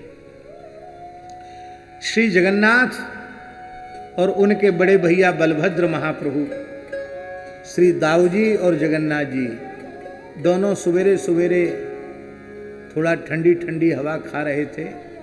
सवेरे का घूमना अच्छा होता है ऐसा लोग कहते हैं। तो जगन्नाथ जी के भी मन में आया होगा, बहुत खाते हैं सवेरे से रात तक, थोड़ा पैदल चलें। तो दोनों भाई विचरण कर रहे थे पुरी में ही। तो बलभद्र जी ने, दाऊ दादा ने, बलभद्र महाप्रभु ने लक्ष्मी जी को उस चांडाल के घर में घुसते हुए देखा। तो बड़े दुखी हो गए, उदास हो गए दाऊ दादा। अब भगवान से बोला चाली बंद कर दी। भगवान ने कहा, आप तो बड़े प्रसन्न थे, बहुत प्रसन्न होकर बातचीत कर रहे थे, अब चुप कैसे पड़ गए? अरे बोले कुछ मत कहो, बड़ों को बहुत कुछ सहन करना पड़ता है। तो क्या करूं, मैं बड़ा हूं। कहा भाई साहब दाऊ दादा बताओ तो सही क्या बात हुई? बोले अब मैं जेठ लगता हूं, तुम्हारी पत्नी साक्षात महालक्ष्मी, आज बताओ किस घर के भीतर गई? और जो एक आप हो, आपने खुली छूट दे रखी है, कोई प्रतिबंध नहीं, कहीं जाओ कहीं आओ। हमारी नाक तो कट गई, नाक नीची हो गई हमारी, नीची नहीं कटी गई हमारी नाक। दाऊ दादा के रोष को देख करके भगवान ने सोचा कि चलो लक्ष्मी जी को कुछ ना कुछ अनुशासन तो करना पड़ेगा। तो लक्ष्मी जी आई, जगन्नाथ जी ने थोड़ा मुंह घुमाया। कहा क्यों जी, नाराज हैं क्या? बोले हाँ नाराज तो है। सारी घटना सुनाई। लक्ष्मी जी ने कहा ये हमारी स्वतंत्रता है, आप घूमते फिरते हो, हम तो आपको टोकते नहीं हैं। भाई हम भी घूमने गई थी, हमारे व्रत का उत्सव का समय चल रहा, अनुष्ठान का समय चल रहा है, जो हमारे उपयुक्त था वहां में गई। जो लोग दिन चढ़े तक सो रहे थे उनके पास में भला क्यों जाने वाली? इतने दोस्त नारायण में आ जाएं तो मैं नारायण को छोड़ के चली जाऊं, मनुष्य की तो क्या चले। ये बहुत महत्वपूर्ण श्लोक है पुराणों का। कुचैलिनम दंतमलोपधारिणम बहुवासिनम निष्ठुर भाषणंच सूर्योदये चास्तमिते शयानम विमुंचति श्रीर यदि चक्रपाणी। इतने दोष यदि नारायण में आ जाएं तो नारायण को छोड़कर लक्ष्मी जी चली जाएंगी। इसलिए इन दोषों से हम सबको बचना चाहिए। पहला दोष है गंदे मैले अपवित्र वस्त्र धारण करना। गंदे कपड़े पहनने वाले के पास लक्ष्मी जी नहीं रहती। एकदम साफ स्वच्छ पवित्र वस्त्र धारण करके रहना चाहिए। लोग वही कपड़ा पहन के मलमूत्र त्याग आदि करते रहेंगे और वही कपड़ा पहन के मंदिरों में जाते रहेंगे, उसी कपड़ा पहन के सब जगह घूमेंगे। नहीं, भोजन कर लेते हैं। जब व्यक्ति मल का त्याग करता है, उसमें एक वैज्ञानिक पद्धति है महाराज। मल त्याग के समय जिस वायु से प्रेरित होकर मल निर्गत होता है, उस मल का अति सूक्ष्म अंश रोमकूपों से बाहर निसृत होता है। इसलिए जब तक वो नहाता नहीं तब तक निर्मल नहीं होता। इसलिए मल त्याग के बाद स्नान अत्यंत आवश्यक माना जाता है। आलस में कई बार कहते हैं हमने कमर से डाल दिया, कमर से क्या डाल दिया भले आदमी, प्रत्येक रोमकूप से मल निर्गत होता है। स्नान से ही शुद्धि होती है। गंदे कपड़े नहीं पहनना, शौचाचार से रहना, पवित्र होकर के रहना। तो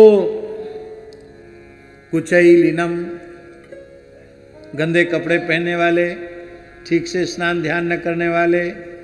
दंत मलोपधारिणम, दांतों को साफ न रखने वाले, मुंह को गंदा रखने वाले। गुटखा खाने वाले, तंबाकू खाने वाले, बीड़ी पीने वाले, गांजा पीने वाले, पान खाने वाले, इनके दांत कभी साफ नहीं रहते, गंदे रहते। इनसे भी लक्ष्मी जी प्रसन्न नहीं रहती। दंत मलोपधारिणम, दूसरा दोष। बहुवासिनम, ठूस ठूस कर खाने वाले के ऊपर भी लक्ष्मी जी प्रसन्न नहीं रहती। बहुत से लोग होते हैं बहुत बहुभोजी होते हैं, बहुभोजी के ऊपर भी लक्ष्मी जी प्रसन्न नहीं होती। जीने के लिए खाओ, खाने के लिए मत जियो। खाने, बहुत से लोग खाने के लिए ही जीते हैं, जीने भर के लिए खाओ। शास्त्र की बातें कई बार कहने में बड़ा भय लगता है, इसलिए भय लगता है कि हम स्वयं उनका पालन नहीं कर पाते हैं। महाराज जी लिखा हुआ है, अष्टौ ग्रासा मुनेर ग्राह्या। हम लोग जो घर द्वार छोड़ करके मुनियों की परंपरा में आ गए हैं, उनको 24 घंटे में 8 ग्रास भोजन करना चाहिए। कितना करना चाहिए? तब हम कहेंगे कि हम तो एक रोटी का 1 ग्रास मान लेंगे, तो 8 रोटी में तो काम चल ही जाएगा।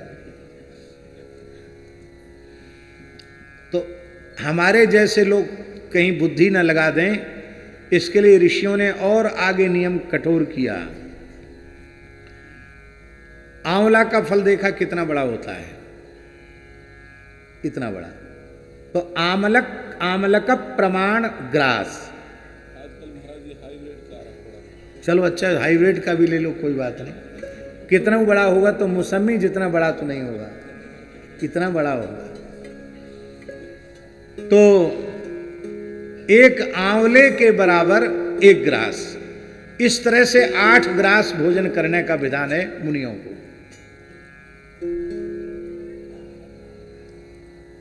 बालकों को यथेच्छ भोजन, जितना पेट भर जाए उतना खाएं। बालकों को मना नहीं है, महात्मा बन गए हैं उनके लिए है। हम लोग कहते हैं पाते पाते छूटे शरीर तब मिले हैं सिया रघुवीर। अरे भाई, पाते पाते छूटे शरीर, क्या पाते पाते? लड़ुआ कचौड़ी खाते खाते शरीर छूटे तो तब मिले हैं सिया रघुवीर। श्री सीताराम नाम रस सुधा को पीते पीते, इसका आस्वादन करते करते शरीर छूटेगा, तब मिले हैं सिया रघुवीर। लड़ुआ कचौड़ी खा के मरने वाले को सिया रघुवीर नहीं मिलेंगे। बहुवासिनम, उसके ऊपर भी लक्ष्मी जी नाराज होती हैं। दूसरा एक दोष, निष्ठुर भाषिणंच, निष्ठुर भाषी, जो ऐसा बोले कि लोगों को बुरा लग जाए, कठोर बोले। कठोर बोलने वाले के ऊपर भी लक्ष्मी जी प्रसन्न नहीं रहती।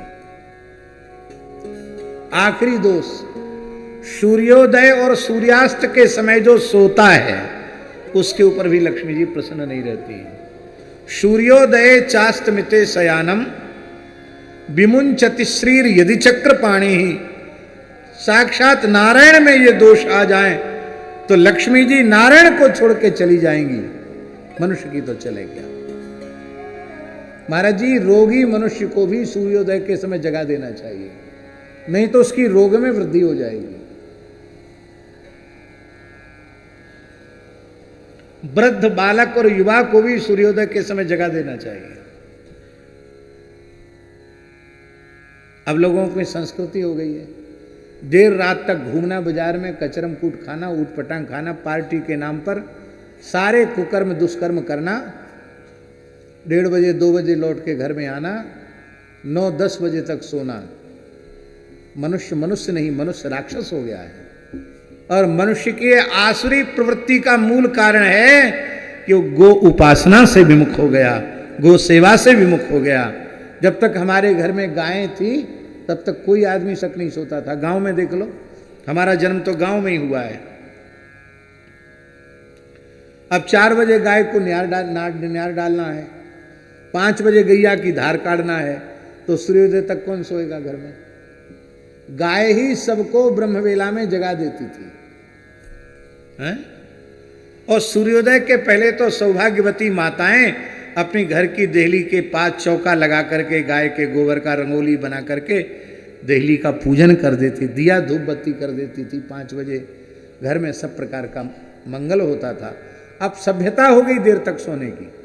कथनचित किसी कारणवश रात्रि में विलंब हो जाए तो भी प्रातः काल सूर्योदय के पहले तो जग ही जाना चाहिए। तो सूर्योदय सूर्यास्त के समय जो सोते हैं उनको लक्ष्मी जी छोड़ के चली जाती हैं। लक्ष्मी जी ने कहा भले ही वो चांडाल था लेकिन ये दोष उसमें नहीं थे, इसलिए मैं उसके घर चली गई। आप लोगों को बहुत नाराजगी है तो बताओ क्या कहना चाहते हो? जगन्नाथ जी दाऊ दादा को खुश करना चाहते थे ना। बोले अब ऐसा है कि या तो कहीं जाया आया करो तो फिर पूरे अनुशासन में रहो, तो नहीं तो जहाँ इच्छा हो। समझ गए? जहाँ इच्छा हो समझ गए? नहीं, जहाँ गई थी वहीं चली जाओ, फिर क्या है, यहाँ मंदिर में क्या काम तुम्हारा? लक्ष्मी जी बोली बिल्कुल ठीक है, हम जा रहे हैं। रात में लक्ष्मी जी चली गई। जैसे ही जगन्नाथ मंदिर से लक्ष्मी जी गई, मंदिर श्रीहीन हो गया। अरे श्री जी के कारण तो मंदिरों की चमक दमक है। मंदिर श्रीहीन हो गया, चमगादड़ इधर से उधर चिल्लाने लग गए, दीपक बुझ गया। भगवान जगन्नाथ का स्वर्ण पर्यंक वो पता नहीं कहाँ गायब हो गया। टूटी सी खटिया हो गई, कपड़े सब फटे पुराने हो गए, खजाना सब गायब हो गया, हीरा मोती सोना चांदी का आभूषण सब जय सिया राम। और जब ठाकुर जी दरिद्र हो गए तो पंडा पुजारी भगवान को छोड़ के भाग गए। कोई नहीं जगन्नाथ जी को पूछने वाला, अब कोई दर्शनार्थी भी नहीं। अरे बोले भाई अब तो बहू को नाराज कर दिए तो बड़ा खराब हुआ। हम नहीं सोचते थे लक्ष्मी की इतनी महिमा है, नाराज होके चलेगी तो हमको कोई 2 आना में नहीं पूछ रहा है? तो चलो भाई भूख तो अब लग रही है तो चलें।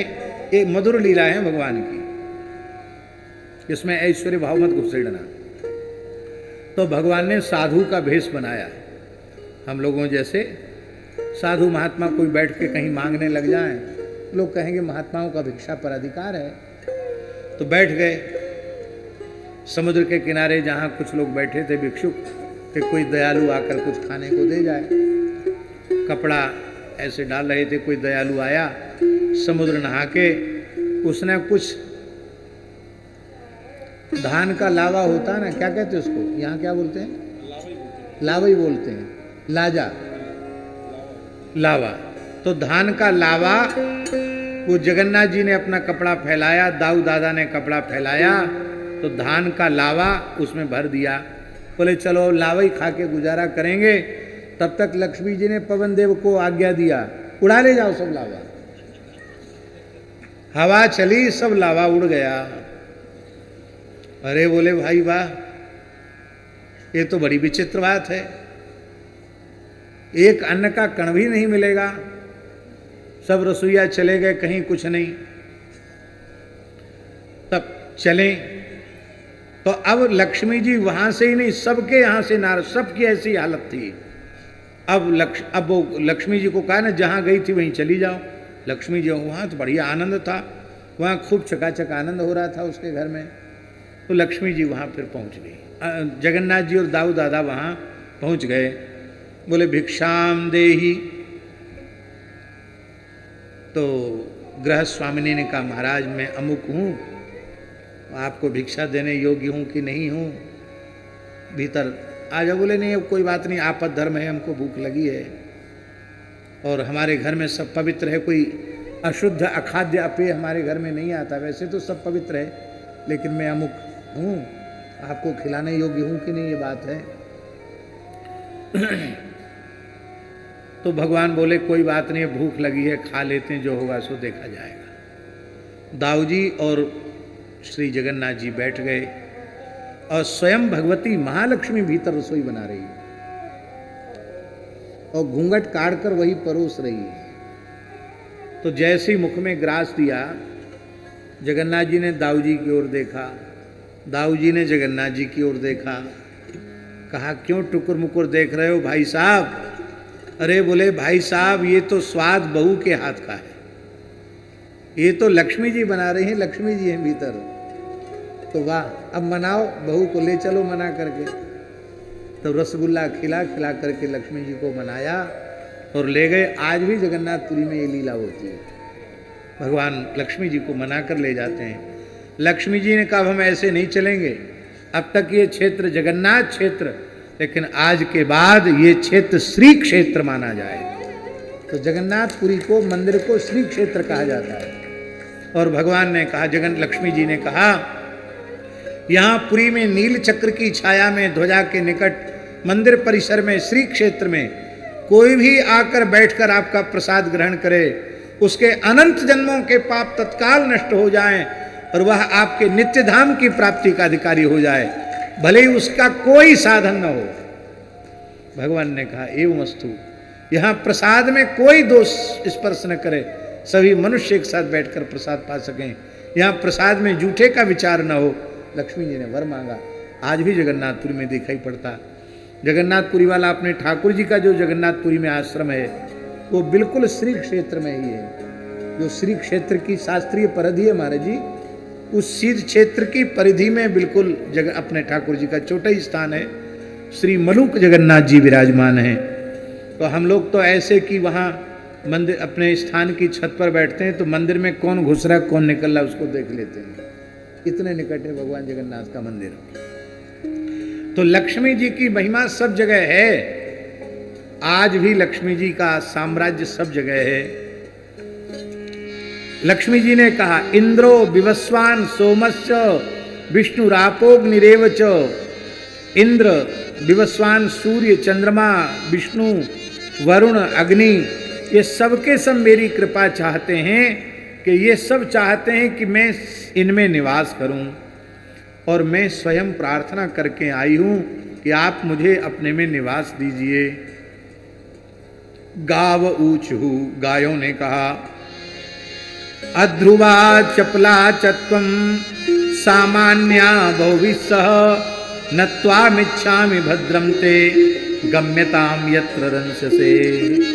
हे लक्ष्मी जी, एक तो आप चंचला हो, सदा सर्वदा एक के पास रहती नहीं हो, कभी कहीं कभी कहीं, और अनेक लोगों पर आपकी कृपा रहती, कोई एक के ही पास आप नहीं रहती हो। इसलिए आपकी चंचल प्रकृति के कारण हमारा कोई आग्रह नहीं है कि आप हमारे पास रहें, आपकी जहां इच्छा हो आप वहां जाओ। लक्ष्मी जी ने कहा अरे आप हमको कह रही हो चली जाओ, आज ये बात कहावत सत्य हो गई, स्वयं प्राप्ते परिभवो भवती विनिश्चया। बिना बुलाए कहीं नहीं जाना चाहिए। देखो मैं बिना बुलाए आ गई तो तुम हमारा तिरस्कार कर रही हो। गाव ऊचहु, गायों ने कहा हम तुम्हारा तिरस्कार नहीं कर रही हैं, हम तो किसी का भी तिरस्कार नहीं करती हैं। तुम अध्रुवा और चल चित्त वाली हो, चलायमान चित्त वाली हो, और सदा एक जगह रहने वाली नहीं हो, इसलिए हम आपको छोड़ना चाहते हैं। लक्ष्मी जी ने कहा अब ऐसा करो कि हमको तो स्वीकार कर ही लो। क्यों? आप हमें स्वीकार नहीं करेंगी तो नारायण भी मुझे त्याग देंगे। जिसको गाय स्वीकार करती है उसी को गोविंद स्वीकार करते हैं, जिसको गाय स्वीकार नहीं करती उसको भगवान भी स्वीकार नहीं करते। तब लक्ष्मी जी को श्री रुवाच अवज्ञाता भविष्यामि सर्वलोकस्य मानदाः प्रत्याख्यानेन युष्माकं प्रसादा क्रीताम मम। हमारे ऊपर कृपा करो, आप हमें त्याग देंगी तो हम सबसे त्याग पृथक हो जाएंगी। तब गायों ने कहा, यदि ऐसी तुम्हारी इच्छा है तो मेरे गोबर और गोमूत्र में तुम निवास करो। लक्ष्मी जी का निवास गोबर गोमूत्र में है। इस शब्द की जितनी व्याख्या की जाए उतनी कम है। संपूर्ण धरती का पोषण, प्रकृति पर्यावरण का संपोषण गाय के गोबर और गोमूत्र से ही होता है। इसलिए भगवती गाय ने कहा कि लक्ष्मी जी यहां निवास करो। इसका मतलब है पूरे संसार को लक्ष्मीवान बनाने का साधन यही है कि सारी धरती को गोबर गोमूत्र से सिंचित कर दिया जाए। यही लक्ष्मीवान बनाने का एकमात्र उपाय है। यहां आज शुक्ला जी बता रहे थे, आपने भी बताया कि यहां जब जमीन ली गई थी तो ऊसर बंजर भूमि थी, यहां कोई पेड़ पौधा नहीं था, लेकिन गायों की उपस्थिति से ये गोलोक बन गया। कितने वृक्ष हैं, कितनी हरियाली है, कितनी सुंदर शोभा यहां की हो गई। ये किसकी उपस्थिति से हुई? ये गायों की उपस्थिति से हुई। नंदगांव क्षेत्र में पथमेड़ा महाराज ने जब जमीन खरीदना आरंभ किया गाय गो सेवा के लिए, तो बहुत सस्ती जमीन थी। क्यों? रेत ही रेत थी, वहाँ घास भी पैदा नहीं होती थी। तो जिन लोगों की भूमियाँ थी उन्होंने कि कुछ भी मिल रहा है चलो दे दो। आज वहाँ सब कुछ पैदा हो रहा है केवल गोबर गोमूत्र के प्रभाव से। लाखों पेड़ तो आंवले के लगे हैं, बहुत बढ़िया आंवला, हर प्रजाति का आम वहां पैदा हो रहा है, नारियल पैदा हो रहा है। काशी में एक गौशाला में हम गए, डगमुपुर क्षेत्र में है जालान परिवार की, तो हमने कहा यहाँ क्या क्या पैदा हो रहा है। बोले महाराज पूरी भूमि ऊसर बंजर थी। हंसकर उन्होंने कहा महाराज हम केसर की खेती नहीं कर पा रहे, बाकी सब यहाँ हो रहा है गौ माता की कृपा से। तो गाय के गोबर और गोमूत्र में लक्ष्मी का निवास है, और लक्ष्मी का निवास का अर्थ है हमको जो कुछ प्राप्त होता है वो धरती माता से प्राप्त होता है, और धरती को जो कुछ प्राप्त होता है वो गाय के गोबर और गोमूत्र से प्राप्त होता है। तो इतनी बड़ी निरपेक्षता, जहां लक्ष्मी को सब चाहते हैं, नारायण भी लक्ष्मी को चाहते हैं, पर धन्य है गौ माता जो लक्ष्मी को भी नहीं चाहती हैं, पर फिर भी लक्ष्मी जी ने गोबर गोमूत्र में निवास किया। इन्हीं शब्दों के साथ हम आज के वक्तव्य को पूर्ण करते हैं, और कल एक विशेष बात हम आप लोगों को बताएंगे। आप लोग सब गौ सेवा कर रहे हैं, अच्छी बात है, करना ही चाहिए, पर जो विशेष बात हम बताएंगे, गायों के अवतार के विविध चरित्र जो पुराणों में वर्णित हैं। वेद में कई प्रकार के गो अवतरण की कथा है, तो गायों के कितने प्रकार के अवतार के चरित्र हैं, वो गायों का प्राकट्य कैसे हुआ, इसकी विशिष्ट चर्चा हम कल सुनाएंगे। आज इन्हीं शब्दों के साथ पूज्या गौ माता के चरणों में प्रणाम करते हुए अपनी वाणी को विराम, और पूज्य जगत गुरु जी के चरणों में बारंबार प्रणाम। बड़ी कृपा की शास्त्री जी कुछ श्लोक लिख के लाए हैं, उनको हम देख नहीं पाए हैं, कल उनको गाएंगे। जय जय श्री राधे, जय गो माता, जय गोपाल, भक्त वत्सल प्रभु दीन दयाल। जय गो माता, जय गोपाल, भक्त वत्सल प्रभु दीन दयाल। जय गो माता, जय गोपाल, जय गो माता, जय गोपाल, भक्त वत्सल प्रभु दीन दयाल। भक्त वत्सल प्रभु दीन दयाल। जय गो माता, जय गोपाल, भक्त वत्सल प्रभु दीन दयाल।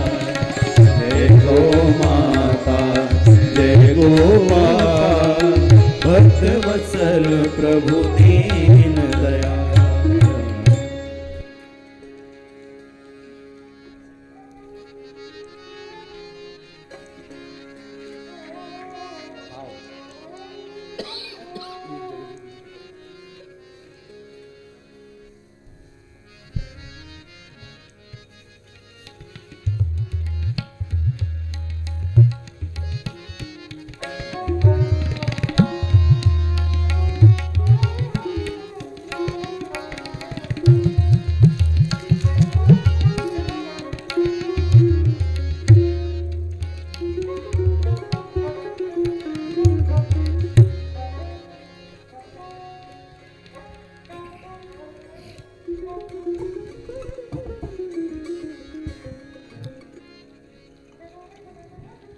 श्री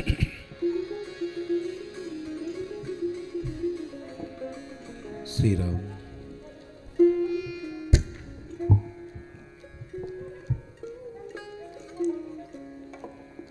श्रीमज्जगद्गुरुरामानन्दाचार्य वंशावतंसाः श्रीमद्योगानन्दाचार्य कुलकमलदिवाकराः प्रपत्तिपथप्रकाशकाः चिन्मय लीला लीला विलास प्रोत्तनवगद्य पद्यात्मिका ब्रह्म विद्या विनोद नोदित प्रमोद पीयूष रसपावना प्रेम रामायणाख्य नव्य नव्या महाप्रबंध रचना चातुर्विस्फूर्तित स्फारोदारेशाः श्रीमद्भगवत पादारविंद मकरंदस्वाद चंचरीकाः भक्तजनमानस राजहंसाः मुनीन्द्र देवेन्द्र नरेन्द्र वन्द्याः शम दम यमिनिमादि मूर्तयश्चंद्र शुभ्रोरुकीर्त्य सुजन जन हृदय परमानंद कंदली कंदाः अलंग महिमालयाः पंचरसाचार्याः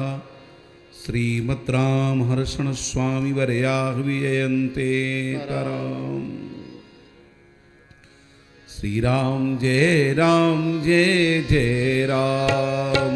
श्री राम जय जय राम।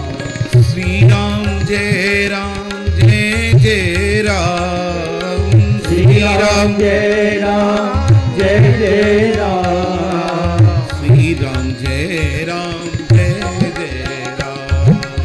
श्री राम जय राम। श्री सीताराम जी महाराज की जय।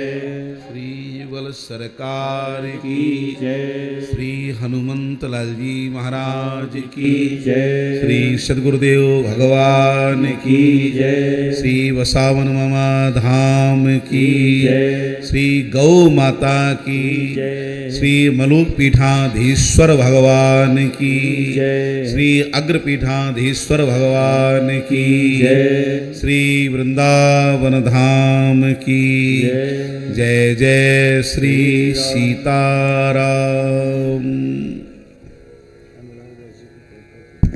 आज हम सब कितने सौभाग्यशाली हैं कि बसामन मामा में गौशाला में मतलब गौ माता की गोद में, और वो भी मलोकाग्र पीठाधीश्वर भगवान के मुखार बिंद से गौ कथा श्रवण कर रहे हैं।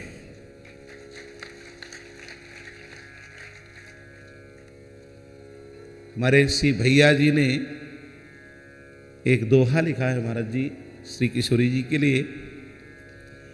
बड़े बड़े भी छूते डरते जिस काया की छाया,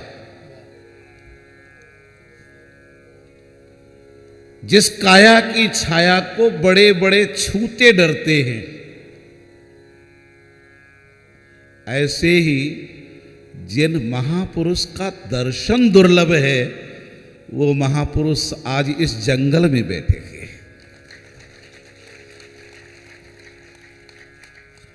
और ये कृपा रूपी त्रिवेणी को लाने वाले इस बघेल खंड की धरती के अनुपम लाल सबके हृदय रूपी आगर में विहार करने वाले माननीय उप मुख्यमंत्री श्री राजेंद्र शुक्ल जी, जिन्होंने गौ माता को स्थापित किया। और गौ कृपा ही है कि महाराज जी यहां विराजमान है। गौ माता की कृपा से महाराज जी क्या, यद्यपि तस्मिन तज्जने भेदा भावात, ठाकुर जी में और ठाकुर जी के जनों में कोई अंतर नहीं होता है। ये समझ लीजिए कि मल्लुपीठाधीश्वर भगवान आ गए, मतलब हमारे यहाँ श्री धाम वृंदावन बिहारी बिहारिणी जी और राघवेंद्र सरकार दोनों आ गए।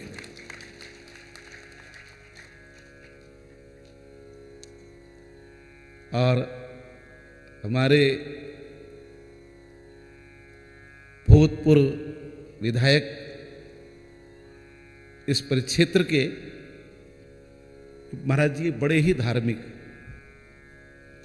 इसलिए दोनों की जोड़ी भी अनुपम बनती है। एक दूसरे के बिना कोई कार्य संचालित भी नहीं होता। और भैया ने तो वास्तव में इस क्षेत्र के लिए अनुपम वस्तु दे दिया महाराज जी। रीवा में कहीं भी गौशाला नहीं थी, तो लक्ष्मण बाग में गौशाला की स्थापना की सबसे पहले। अपने क्षेत्र में कहीं भी प्रथम गौशाला नहीं। और उसके बाद यहां हमें तो ऐसा लगता है आप श्री को डिप्टी सीएम का पद देने वाली भी गौ माता ही है। ये गौ माता की कृपा ही उच्छलित हो रही है। गौ माता की कृपा से श्री राम जी महाराज आ जाते हैं। रघुवंश में नंदिनी की सेवा हुई है ना। रघुवंश में नंदिनी की सेवा श्री दिलीप जी महाराज ने, श्री रघु जी महाराज ने स्वयं अपने हाथों से किया। उसका परिणाम है कि रघुकुल नंदन श्री राम को आना ही आना पड़ गया अयोध्या की पीठ पर। नहीं तो अयोध्या धाम में राम जी कहां कैसे आते। मतलब पूर्व कृपा श्री राम जी के अवतरण की वो गौ माता है।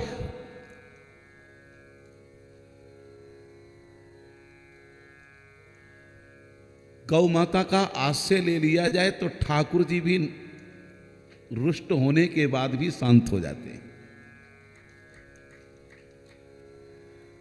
आप लोग देवराज इंद्र के कोप को तो जानते ही हैं। देवराज इंद्र ने कोप किया, भगवान ने गिरिराज उठाया, ये तो सब जानते हैं। पर देवराज इंद्र ने जब जाना कि मुझसे गलती हो गई तो क्षमापण कराने के लिए देवराज इंद्र किसी और का आश्रय नहीं लिए, ठाकुर जी के सामने जाने की हिम्मत नहीं पड़ी। देवराज इंद्र को लगा कि जब गौ माता जाएंगी तभी ठाकुर जी का क्रोध शांत हो पाएगा।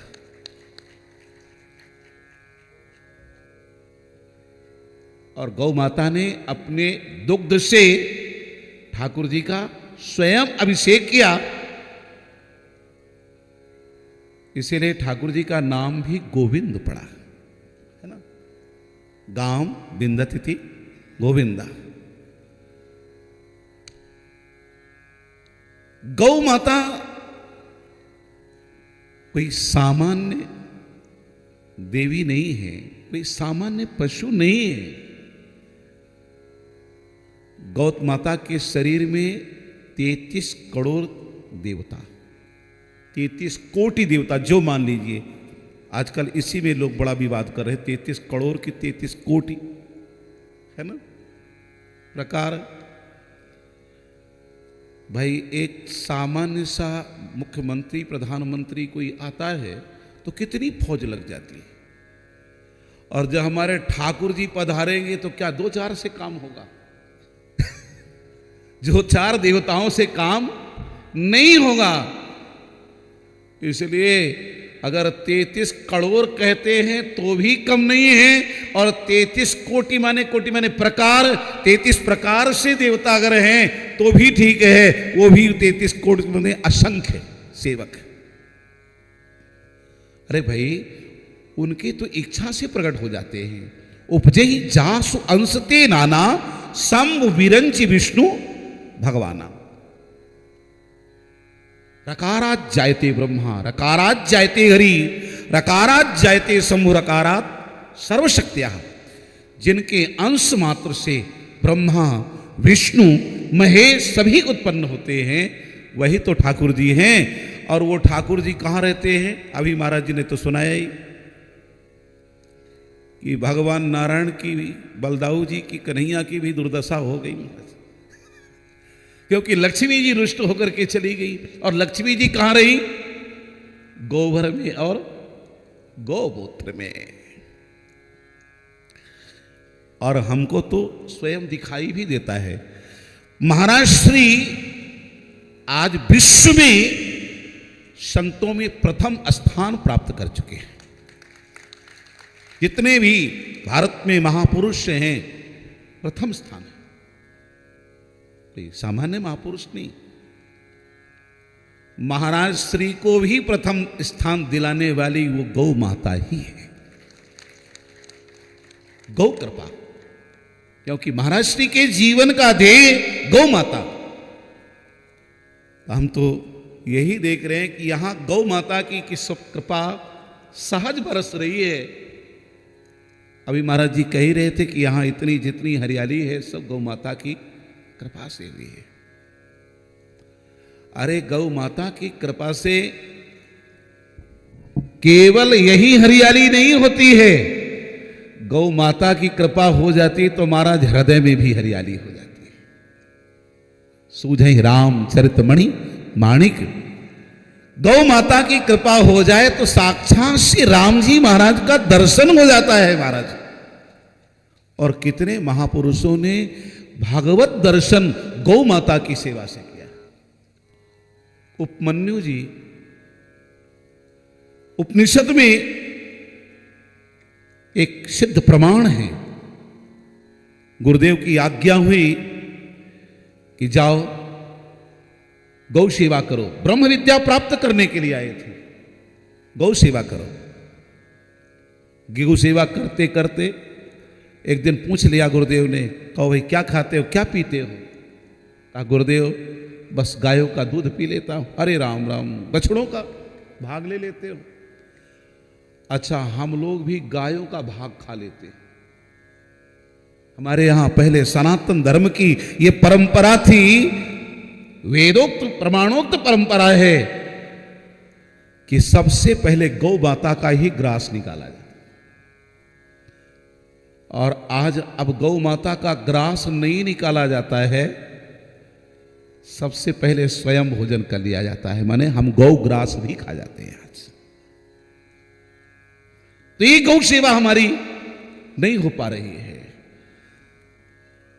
जहां गौ सेवा है वही भागवत सेवा है। हमारे सुमन दास जी तो निरंतर गौ दर्शन करने के लिए आते रहते हैं और चर्चा भी करते रहते हैं। महाराज जी बड़े संतों की सेवी, भारत में कोई ऐसा संत ना होगा जिसके पास हमारे सुमन दास जी की पहुंच ना। हाँ, श्री राम सुमन दास जी महाराज अद्भुत। तो अब तो आप सब लोग परम सौभाग्यशाली हैं। तो केवल ऐसा नहीं कि गौशाले की कथा हुई और गौ सेवा बंद हो गई। केवल ये हमारे श्री माननीय सीएम महोदय भर का कर्तव्य नहीं है, यह कर्तव्य हर प्राणी का है, हमारा भी है, आपका भी है, समस्त क्षेत्रवासियों का है कि अब ये गौ सेवा एक दो में न रह जाए, लाखों और करोड़ों में हो जाए। गौ सेवा में अपने तन मन धन को सब कोई लगाएं, तभी हमारा आप सबका कल्याण है। गौ माता की कृपा से सुख समृद्धि होगी। और अभी महाराज जी ने आपको खाद बीज की जगह में गोबर की चर्चा की। कौन सी? जैविक खाद है, प्राकृतिक जैविक खाद। जैविक खाद तो वास्तव में गोबर की ही है। अरे गोबर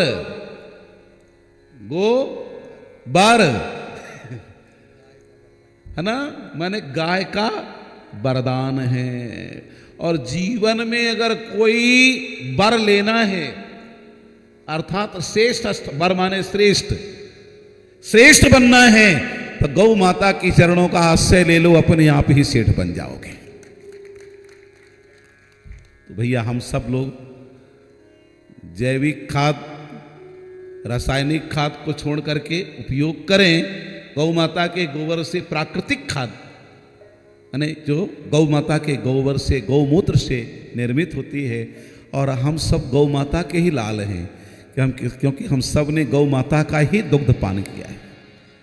एक बात, अंतिम बात, गौतम हम कह रहे थे गौ माता के शरीर में कितने देवता होते हैं? 33 करोड़।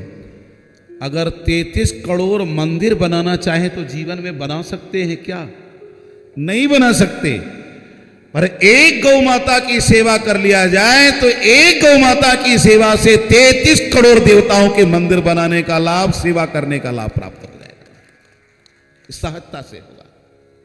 इसलिए बसामन मामा हमारे क्षेत्र का महाराज जी पहले से इस बड़ा सिद्ध स्थल था और उस बसामन मामा के नाम से यहाँ लोग बड़े बड़े कार्यक्रम पहले से यज्ञ आदि आयोजित करते थे। कमी थी, जैसे अयोध्या में महाराज इक्ष्वाकु ने कहा कमी है महाराज जी, केवल एक तीर्थ नदी नहीं है। तो सरजू जी के अवतरण में गुरुदेव वशिष्ठ जी ने फिर प्रार्थना करके अवतरित किया।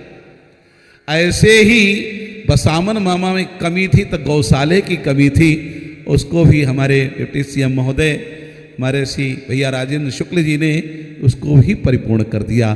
तो इसको आप लोग सब लोग करें, तन मन और धन से सब लोग लगे। श्री सीताराम जी महाराज की।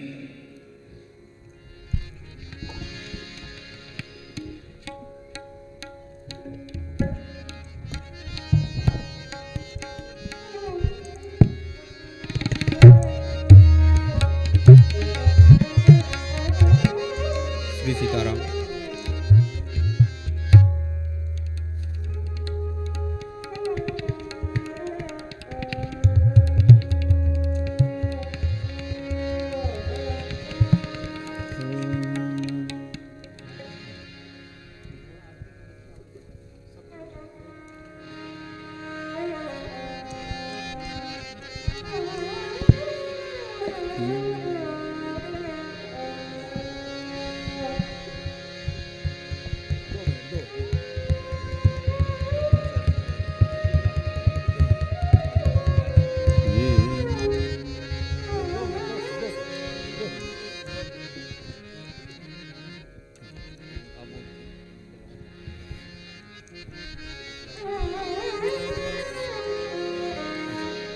स्वामी जी जगत गुरु वल्लभाचार्य जी के द्वारा बसामन मामा गौवंश वन विहार में खजुआ धाम की तरफ से 1,01,000 रुपए गौ सेवा के लिए देने के उन्होंने संकल्प किया है, घोषणा की है। स्वामी जी के चरणों में सत सत नमन। ओम मा चंद्रमा मनसो जात चक्षो सूर्यो अजायत श्रोत्राद्वायुष प्राणश मुखादग्निरजायत। आरती श्री गैया मैया की, आरती हरण विश्वधैया की। अर्थ काम सधर्म प्रदायिनी, अविचल अमल मुक्ति पददायिनी। सुर मानव सौभाग्य विधायिनी, प्यारी पूज्य नंद छैया की। आरती श्री गैया मैया की। अखिल विश्व प्रतिपालिनी माता, दुर्यमीय दुखान प्रदाता। रोग शोक संकट परित्राता, भवसागर हित नैया की। आरती श्री गैया मैया की। सेवक हो चाहे दुखदाई, संपै सुधा पियावत माई। सद्गुण सबको सुखदाई, स्नेह स्वभाव वेश गैया की। आरती श्री गैया मैया। आयु आरोग्य विकासिनी, दुख दैन्य दारिद्र्य विनाशिनी। सुषमा सौ समृद्धि प्रकाश, विमर विवेक गैया की। आरती श्री गैया मैया की। आरती श्री गैया मैया की।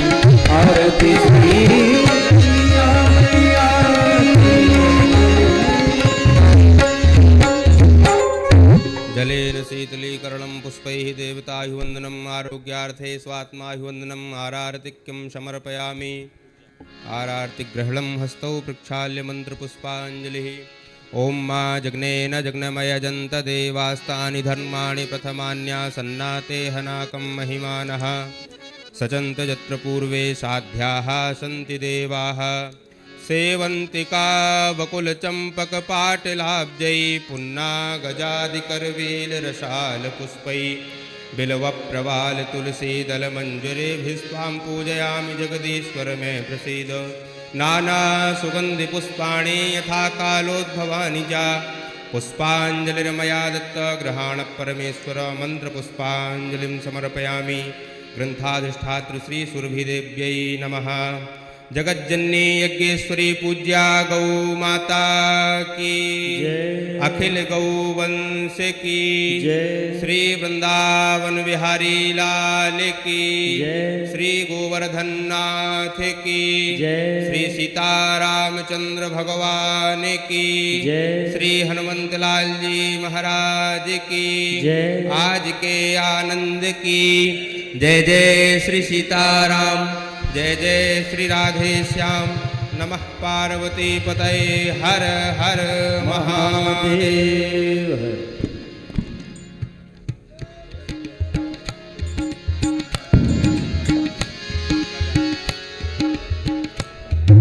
आप सभी से निवेदन है, पूज्य महाराज श्री को एवं जगत गुरु जी को कोई भी छू करके प्रणाम ना करें। सभी लोग दूर से ही प्रणाम करें, नमस्कार करें, कोई भी छुएंगे नहीं।